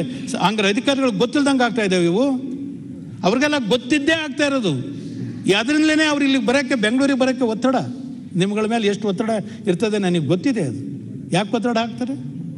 ಇಲ್ಲೇನು ಒಳ್ಳೆ ಗಾಳಿ, ಒಳ್ಳೆ ನೀರು ಸಿಗ್ತದೆ ಅಂತಲ್ಲ. ಇದು ಇಷ್ಟೆಲ್ಲ ಗೊತ್ತಿದ್ರು ಕೂಡ ಅವ್ರು ಇಲ್ಲಿಗಲ್ ಲೇಔಟ್ಸ್ ಮಾಡಲಿಕ್ಕೆ ಅವಕಾಶ ಮಾಡಿಕೊಟ್ಟಿದ್ದಾರೆ ಅಂದರೆ ಇದು ನಿಜಕ್ಕೂ ಕೂಡ ಇದು ಒಳ್ಳೆಯ ಕ್ರಮ ಅಲ್ಲ. ಇದು ನಾನು ಬಂದ ಮೇಲೆ ಈಗ ಸುಮಾರು ಒಂದು 5 ತಿಂಗಳಿಂದ ರಿಜಿಸ್ಟ್ರೇಷನ್ನೇ ನಿಲ್ಲಿಸ್ಬಿಟ್ಟಿದ್ದೀನಿ. 8 ಜನ ಸಬ್ ರಿಜಿಸ್ಟ್ರನ್ನ ಸಸ್ಪೆಂಡ್ ಮಾಡಿದ್ದೀನಿ. ಯಾರ್ಯಾರು ಇಲ್ಲಿಗಲ್ ಲೇಔಟ್ ಮಾಡ್ತಾ ಇದ್ರು, ರಿಜಿಸ್ಟರ್ ಮಾಡಿದ್ರು, ಅಷ್ಟನ್ನು ಕೂಡ ನನ್ನ ಮೇಲೆ ಎಷ್ಟೇ ಒತ್ತಡ ಇದ್ರೂ ಕೂಡ ಸಬ್ ರಿಜಿಸ್ಟರ್ ಆಫೀಸಲ್ಲಿ ಎಲ್ಲ ರಿಜಿಸ್ಟ್ರೇಷನನ್ನು ಸ್ಟಾಪ್ ಮಾಡಿದ್ದೀನಿ. ಮತ್ತು 8 ಜನ ಸಬ್ ರಿಜಿಸ್ಟ್ರನ್ನ ಸಸ್ಪೆಂಡ್ ಮಾಡಿದ್ದೀನಿ ಈ 6 ತಿಂಗಳಲ್ಲಿ, ಈ ಮಾಡಿದವ್ರಿಗೆ. ನೋಡಿ ಸರ್, ಈಗ ಅದು ಲೇಔಟ್ ಅಪ್ರೂವಲ್ ಆಗಲಿಲ್ಲ, ಕನ್ವರ್ಷನ್ ಆಗಲಿಲ್ಲ, ಬಡಾವಣೆನ ಯೋಜನಾಬದ್ಧವಾಗಿ ಅದನ್ನ ಅಪ್ರೂವ್ ಮಾಡಿಸ್ಕೊಂಡಿಲ್ಲ. ಆದರೂ ಏನು ಮಾಡ್ತಾರೆ, ಸರ್ಕಾರಿ ಜಾಗಕ್ಕೇನೆ ಈ ಪಂಚಾಯತಿಯ PDOಗಳು ನಮೂನೆ 11 ಇಶ್ಯೂ ಮಾಡ್ತಾರೆ. ರಿಜಿಸ್ಟ್ರೇಷನ್ ಆಗ್ತದೆ, ಖಾತೆ ಆಗ್ತದೆ. ಆಗ್ತಾ ಇಲ್ವಾ? ಏನು 1-2 ಬೆಂಗಳೂರು ಸುತ್ತಮುತ್ತ ಎಲ್ಲದಕ್ಕೂ ನಮೂನೆ 11 ಕೊಟ್ಟಿದ್ದಾರೆ PDOಗಳು. ಅವ್ರ ಮೇಲೆ ಯಾಕೆ ಕ್ರಮ ಕೈಗೊಳ್ತಾ ಇಲ್ಲ? ಏನಾಗಿದೆ ಗೊತ್ತಿಲ್ವ? ಹಂಗಾರೆ RTPR ಸೆಕ್ರೆಟರಿ ಅವರಿಗೆ ಇದಾದ್ರು ಗಮನಕ್ಕೆ ತಂದಿಲ್ವಾ? ಗಮನಕ್ಕೆ ತಂದ್ರು ಯಾಕೆ ಸುಮ್ಮನೆ ಕೂತ್ಕೊಳ್ತಿದ್ದಾರೆ? BDA ಅವರು ಕೂಡ ಅದು ಬರೀ ಅಭಿವೃದ್ಧಿ ಪ್ರಾಧಿಕಾರ ಅಲ್ಲ, ಅದು ನಿಯಂತ್ರಣ ಪ್ರಾಧಿಕಾರ, ಅದು ರೆಗ್ಯುಲೇಟರಿ ಅಥಾರಿಟಿ. ಅದು ಬೆಂಗಳೂರು ನಗರ ಯೋಜನಾಬದ್ಧವಾಗಿ ನಿರ್ಮಾಣ ಆಗಬೇಕು. ಇದು ಅಕ್ರಮವಾಗಿ ನಿರ್ಮಾಣ ಆಗ್ತಿದ್ರು ನೋಡ್ಕೊಂಡು ಕೂಳ್ತವ್ರೆ ಅಂದರೆ BDAನವರು ಏನು ಒಳ್ಳೆ ಕೆಲಸ ಮಾಡ್ತಾ ಇದ್ದಾರಾ? ಇದಕ್ಕೆ BDA ಬೇಕಾ? ಇದಕ್ಕೊಂದು ಅಭಿವೃದ್ಧಿ ಪ್ರಾಧಿಕಾರನ ಇದು ಬೆಂಗಳೂರನ್ನ ಹಾಳು ಮಾಡ್ತಕ್ಕಂಥ ಅಭಿವೃದ್ಧಿ ಪ್ರಾಧಿಕಾರ. ಈ ಬಗ್ಗೆ ಸರ್ಕಾರದಲ್ಲಿ ನೀವು ಮಂತ್ರಿಗಳಿದ್ದೀರಿ, ಚರ್ಚೆ ಮಾಡಿ. ಇನ್ನೊಂದು ಪ್ರಮುಖವಾಗಿ BBMP ವ್ಯಾಪ್ತಿಯಿಂದ 18 ಕಿಲೋಮೀಟ್ರು ರೇಡಿಯಸ್ನಲ್ಲಿ ಕೃಷಿ ಭೂಮಿಯನ್ನು ಅಕ್ರಮ ಸಕ್ರಮದಲ್ಲಾಗಲಿ ಇನ್ನೊಂದರಲ್ಲಾಗಲಿ ಕೃಷಿ ಭೂಮಿ ಮಂಜೂರಾತಿ ಮಾಡಬಾರ್ದು ಅಂಥೇಳಿ ಕಾಯ್ದೆ ಇದೆ. ರಾಮಲಿಂಗಾರೆಡ್ಡಿ ಅವರೇ, ಸರ್ ರಾಮಲಿಂಗಾರೆಡ್ಡಿ ಸಾಹೇಬ್ರೆ, ನಿಮ್ಮ ಗಮನಕ್ಕೂ PSCನಲ್ಲೂ ಕೂಡ ಚರ್ಚೆ ಆಯಿತು. ಕೂತ್ಕೊಳ್ಳಿ ದಯಮಾಡಿ. ಬೆಂಗಳೂರು BBMP ವ್ಯಾಪ್ತಿಯಿಂದ 18 ಕಿಲೋಮೀಟರ್ ವ್ಯಾಪ್ತಿಯ ಒಳಗೆ ಕೃಷಿ ಭೂಮಿಯನ್ನು ಮಂಜೂರಾತಿ ಮಾಡಬಾರ್ದು, ಅಕ್ರಮ ಸಕ್ರಮದಲ್ಲೂ ಮಂಜೂರಾತಿ ಮಾಡಬಾರ್ದು. ಸುಮಾರು 5,000 ಎಕರೆ ಬೆಂಗಳೂರು ನಗರದ ವ್ಯಾಪ್ತಿಯಲ್ಲಿ 18 ಕಿಲೋಮೀಟರ್ ವ್ಯಾಪ್ತಿಯಲ್ಲಿ ಮಂಜೂರಾತಿ ಆಗಿದೆ. ಹೌದು ತಾನೇ? ಚರ್ಚೆ ಮಾಡಿದ್ದೀವಿ PSCನಲ್ಲಿ. 5,000 ಎಕರೆ ಅಂದರೆ 1 ಎಕರೆ 10 ಕೋಟಿ ಅಂದರೆ ಎಷ್ಟಾಯಿತು ಸರ್? ಒಂದೇ ಆರ್ಡ್ರು, ಕಾಯ್ದೆ ಇದೆ 18 ಕಿಲೋಮೀಟರ್ ವ್ಯಾಪ್ತಿ ಒಳಗೆ ಮಂಜೂರಾತಿ ಮಾಡೋಂಗಿಲ್ಲ ಅಂಥೇಳಿ. ಒಂದು ಆರ್ಡ್ರ್ ಅಂದರೆ ಹೆಂಗೆ ಕಾಯ್ದೆ ವಿರುದ್ಧವಾಗಿ ಮಾಡಿದ್ರು, ರದ್ದು ಮಾಡಿದ್ದೀವಿ ಅಂತ ಆದೇಶ ಮಾಡಿ ಬಡಾವಣೆ ಮಾಡಿದ್ರು. ಅವ್ರು ಕೃಷಿ ಉದ್ದೇಶಕ್ಕೆ ಬಳಕೆ ಮಾಡ್ಕೊಳ್ತಿಲ್ಲ ಬೊಮ್ಮಾಯಿ ಸಾಹೇಬ್ರೆ, ವಾಣಿಜ್ಯ ಉದ್ದೇಶಕ್ಕೆ ಬಳಕೆ ಮಾಡ್ಕೊಳ್ತಿದ್ದಾರೆ. ಲೇಔಟ್ ಮಾಡಿ ಮನೆಗೆ ಮಾರಾಟ ಮಾಡಿದ್ದಾರೆ. ಅದಕ್ಕೆ ಅವಕಾಶ ಕೊಡ್ತೀರೇನು? 5,000 ಎಕರೆ ಅಂದರೆ 50,000 ಕೋಟಿ ಆಯಿತು. ಯಾಕೆ ಸಾಲ ತಗೊಳ್ತೀರಿ? 71,000 ಕೋಟಿಯ ಯಾರ ಮೇಲೆ ಹೊರೆ ಆಗ್ತಾ ಇದ್ದೀರಿ? ನೋಡ್ಕೊಂಡು ಸುಮ್ಮನಿದ್ರೆ ಏನಂತಾರೆ ಜನ? ಒಬ್ಬ ನಮ್ಮ ಸಹೋದ್ಯೋಗಿ ಆಗಿದ್ದರು ಮಾಜಿ ಶಾಸಕರು ಮಂಜೂರಾತಿ ಮಾಡಿ 25 ಎಕರೆ ಅವರೇ ಪರ್ಚೇಸ್ ಮಾಡಿದ್ದಾರೆ. ಬೇನಾಮಿ ಹೆಸರಿಗೆ ಮಂಜೂರಾತಿ ಮಾಡಿದ್ರು, ಅವ್ರ ಹೆಸರಿಗೆ ಬರೆಸ್ಕೊಂಡ್ರು. ಮತ್ತೆ ಇದನ್ನ ನೋಡ್ಕೊಂಡು ಕೂತ್ಕೊಳ್ಳಿಕ್ಕೆ ನಾವು ಇಲ್ಲಿದ್ದೀವ? ಅದಕ್ಕಾಗಿ ನಾವು ಇಲ್ಲಿಗೆ ಬರಬೇಕಾಗಿತ್ತ? ಇಷ್ಟು ಗೊತ್ತಿದ್ರು ಕ್ರಮ 1-2 ಸಾಕು ಸರ್. 18 ಕಿಲೋಮೀಟರ್ ವ್ಯಾಪ್ತಿಯಲ್ಲಿ ಮಂಜೂರಾತಿ ಮಾಡೋಂಗಿಲ್ಲ, ರದ್ದು ಮಾಡಿ ಸರ್. 5,000 ಎಕರೆ ನಿಮಗೆ ಸಿಕ್ಬಿಡ್ತಾರಲ್ಲ ಸರ್, ಚಿನ್ನದ ಗಣಿ. ಮಿನಿಮಮ್ 50,000 ಕೋಟಿ, 1 ಎಕರೆಗೆ 10 ಕೋಟಿ ಅಂದ್ರೂ ಏನಾಗಬೇಕು ಸರ್?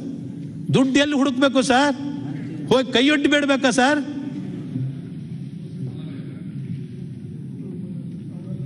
ಕಾಯ್ದೆಗೆ ವಿರುದ್ಧವಾಗಿ ಅವ್ರು ಮಂಜೂರಾತಿ ಮಾಡಿದರೆ ನಾವು ನೋಡ್ಕೊಂಡು ಸುಮ್ಮನೆ ಕೂತಿದ್ದೀವಿ ಅಂದರೆ ಎಷ್ಟು ಸರಿ ನಾವು ರೆಸೊಲ್ಯೂಷನ್ ಮಾಡಿಲ್ಲ, ಸರ್ಕಾರಕ್ಕೆ ವರದಿ ಕೊಟ್ಟಿಲ್ವಾ ಬೋಪಯ್ಯನವರೇ? ಕ್ರಮ ಕೈಗೊಳ್ಳೋದ್ರೆ ನಾವು ಏನು ಮಾಡಬೇಕು ಹೇಳಿ. ಆದ್ದರಿಂದ ಈ ಎಲ್ಲ ಕ್ರಮಗಳ ಬಗ್ಗೆ ದಯವಿಟ್ಟು ಕ್ರಮ ಕೈಗೊಳ್ಳಿ. ನಿಮ್ಮಲ್ಲೂ ನಾನು ವಿನಂತಿ ಮಾಡ್ಕೊಳ್ತೀನಿ, ಅಧ್ಯಕ್ಷ ಪೀಠದಲ್ಲಿ ಕುಳಿತಿರ್ತಕ್ಕಂಥ ಉಪಾಧ್ಯಕ್ಷರಿಗೆ ಇದನ್ನು ವಾರಕ್ಕೊಂದು ದಿವಸ ಅರ್ಧ ದಿವಸ ಚರ್ಚೆ ಮಾಡಲಿಕ್ಕೆ ಕೊಡಿ, ಸ್ನೇಹಿತರುಗಳು ಮಾತನಾಡಲಿ. ರಾಜ್ಯದ ಸಂಪತ್ತನ್ನು ಉಳಿಸೋಣ.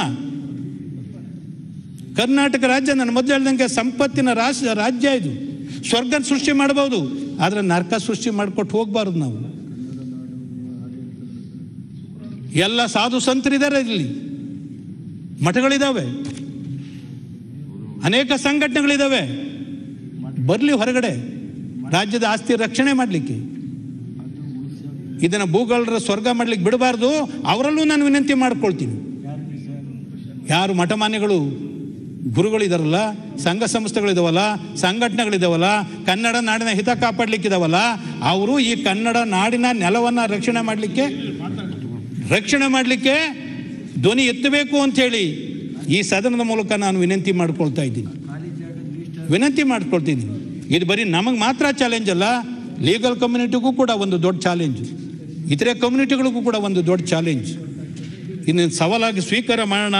ಆ ದಿಕ್ಕಿನಲ್ಲಿ ಸರ್ಕಾರ ಮತ್ತೆ ವಿಳಂಬ ಮಾಡದೇ ಕ್ರಮ ಕೈಗೊಳ್ಳಬೇಕು ಅಂಥೇಳಿ ವಿನಯಪೂರ್ವಕವಾಗಿ ನಿಮ್ಮಲ್ಲಿ ನಾನು ವಿನಂತಿ ಮಾಡ್ಕೊಳ್ತೀನಿ. ಭಾಳ ನೋವಿನಿಂದ ಈ ಮಾತನ್ನು ಹೇಳ್ತಾ ಇದ್ದೀನಿ.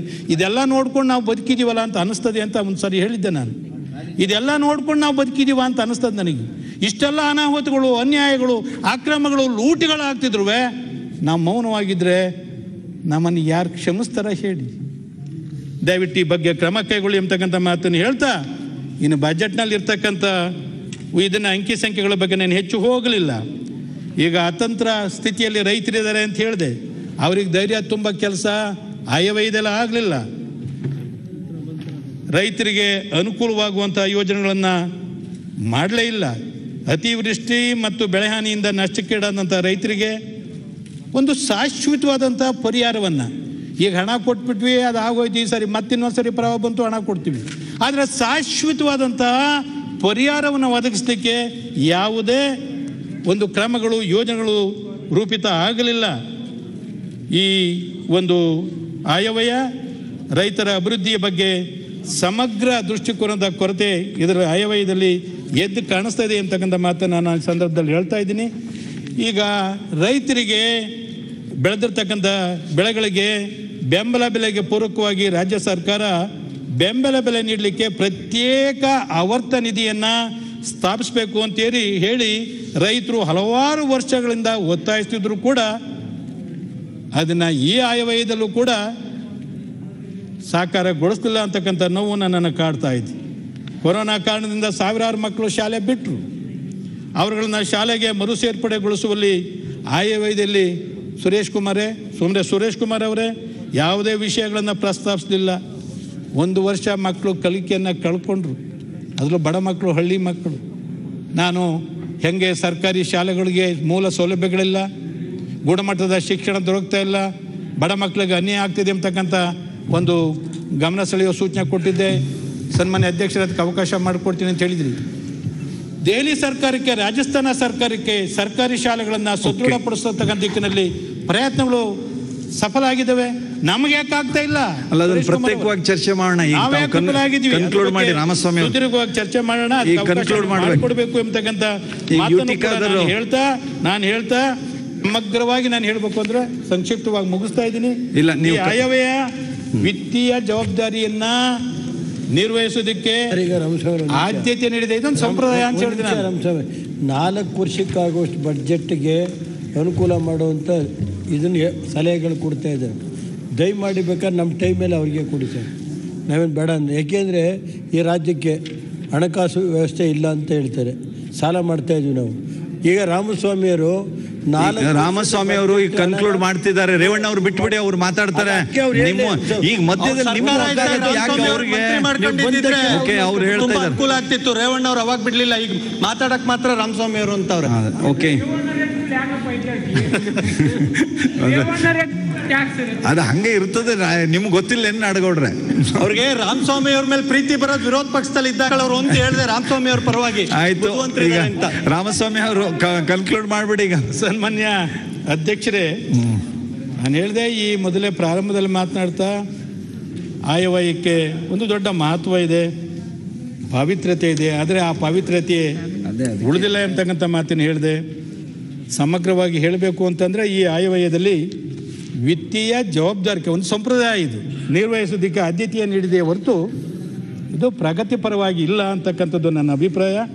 ಏಕೆಂದರೆ ಆಯವ್ಯಯದಲ್ಲಿ ಕೇಂದ್ರ ಸರ್ಕಾರದ ಹಂಚಿಕೆಯಲ್ಲಿ ಆಗಿರ್ತಕ್ಕಂಥ ಒಂದು ಕೊರತೆ ಏನಿದೆ ಅದ್ರ ಬಗ್ಗೆ ಚರ್ಚೆ ಮಾಡಿವ್ರೆ. ಆದರೆ ಆ ಕೊರತೆಯನ್ನು ಸರಿದೂಗಿಸ್ಲಿಕ್ಕೆ, ಅಭಿವೃದ್ಧಿಯನ್ನು ಜಾರಿಗೊಳಿಸಲಿಕ್ಕೆ ಸರ್ಕಾರ ಏನು ನೀಲಿ ನಕ್ಷೆ ಮಾಡಿಕೊಂಡಿದೆ ಅನ್ನೋದ್ರ ಬಗ್ಗೆ ಯಾವುದೇ ಪ್ರತಿಪಾದನೆ ಇಲ್ಲ. ಏನು ನೀಲಿ ನಕ್ಷೆ ಮಾಡ್ಕೊಂಡಿದ್ದೀರಿ? ಅದಕ್ಕೇನು ಪ್ರತಿಪಾದನೆ ಇಲ್ಲ. ಈ ಆಯವ್ಯಯ ಆರ್ಥಿಕ ನಿರ್ವಹಣೆಗೆ ಮಾತ್ರ ಸೀಮಿತ ಆಗಿದೆ. ನನ್ನ ಅಭಿಪ್ರಾಯದಲ್ಲಿ ಇದು ಕಾರ್ಯಾಂಗದ ಪ್ರತಿಬಿಂಬ, ಇದು ಶಾಸಕಾಂಗದ ನಿಮ್ಮ ಆಶೋತ್ತರಗಳ ಪ್ರತಿಬಿಂಬ ಅಲ್ಲ, ಇದು ಕಾರ್ಯಾಂಗದ ಪ್ರತಿಬಿಂಬ ಆಗಿದೆಯೇ ಹೊರತು ಶಾಸಕಾಂಗದ ದೇಶಗಳನ್ನು ಉತ್ತೇಜಿಸ್ತಕ್ಕಂತಹ ಅವರ ಅಭಿಪ್ರಾಯವನ್ನು ವ್ಯಕ್ತಪಡಿಸ್ತಕ್ಕಂಥ ಯಾವುದೇ ಪ್ರತಿಪಾದನೆ ಇಲ್ಲದ ಒಂದು ನೀರಸ ಆಯವ್ಯಯ ಅಂತ ಹೇಳಲಿಕ್ಕೆ ನಾನು ಒಂದು ಮನಸ್ಸಿನಿಂದ ಹೇಳಲಿಕ್ಕೆ ಇಚ್ಛಿಸ್ತಾ ಇದ್ದೀನಿ. ಇಷ್ಟನ್ನು ಹೇಳಿ ನನಗೆ ಮಾತಾಡಲಿಕ್ಕೆ ಅವಕಾಶ ಮಾಡಿಕೊಟ್ಟಿದ್ದಕ್ಕೆ ಸನ್ಮಾನ್ಯ ಅಧ್ಯಕ್ಷರೇ ನಿಮಗೆ ವಂಚಿ ನನ್ನ ಮಾತು ಮುಗಿಸ್ತಾ ಇದ್ದೀನಿ. ಓಕೆ, ಧನ್ಯವಾದ. ಇಲ್ಲ, ನೀವು ಹೇಳಿದ ಸಮಯ ತಗೊಂಡಿದ್ದೀರಿ, ಧನ್ಯವಾದ. ನಾನು ಇಲ್ಲ ಮುಗಿಸಿದಿರಿ, ಚೆನ್ನಾಗಿ ಹೇಳಿದಿರಿ. ಯು ಟಿ ಖಾದರ್ ಅವರು 5:15 ಕ್ಯಾಬಿನೆಟ್ ಇದೆ ಅಂತ ಹೇಳಿದ್ದಾರೆ. ಯು ಟಿ ಖಾದರ್ ಅವರು ನಂದು ಬೇಗ ಮುಗಿತು ಸನ್ಮಾನ್ಯ ಸಭಾಧ್ಯಕ್ಷರೇ. ಈಗ ನಾನು ಇಷ್ಟು ಹೇಳಿದ್ಮೇಲೆ ನಮಗೆ ಎಲ್ಲರಿಗೂ ಅರ್ಥ ಆಯ್ತಲ್ಲ ಏನಾಗತ್ತೆ ಅಂತ. ಅಲ್ಲ, ಕಾಲಿಂಗ್ ಅಟೆನ್ಷನ್ ತಗೊಳ್ಳಿ ಸರ್. ಅದೇ ಯು ಟಿ ಖಾದರ್. ಸಭಾಧ್ಯಕ್ಷರೇ, ಸನ್ಮಾನ್ಯ ಮುಖ್ಯಮಂತ್ರಿಗಳು ಮಂಡಿಸಿದಂತಹ ಮುಂಗಡ ಪತ್ರದಲ್ಲಿ ಚರ್ಚೆ ಮಾಡಿ ಅವಕ್ಕೆ ಧನ್ಯವಾದ ಸಲ್ಲಿಸಿಕೊಂಡು, ಈ ಮುಂಗಡ ಪತ್ರದಲ್ಲಿ ಬಂದಂಥ ಅಂಕಿಅಂಶಗಳ ಬಗ್ಗೆ ನಾನು ದೀರ್ಘವಾಗಿ ಪ್ರಸ್ತಾಪ ಹೋಗಿಲ್ಲ ಸಭಾಧ್ಯಕ್ಷರೇ. ಯಾಕೆಂದರೆ ಈಗಾಗಲೇ ನಮ್ಮ ಪ್ರತಿಪಕ್ಷದ ನಾಯಕರು ಇನ್ನಿತರ ನಮ್ಮ ಮುಖಂಡರೆಲ್ಲರೂ ಕೂಡ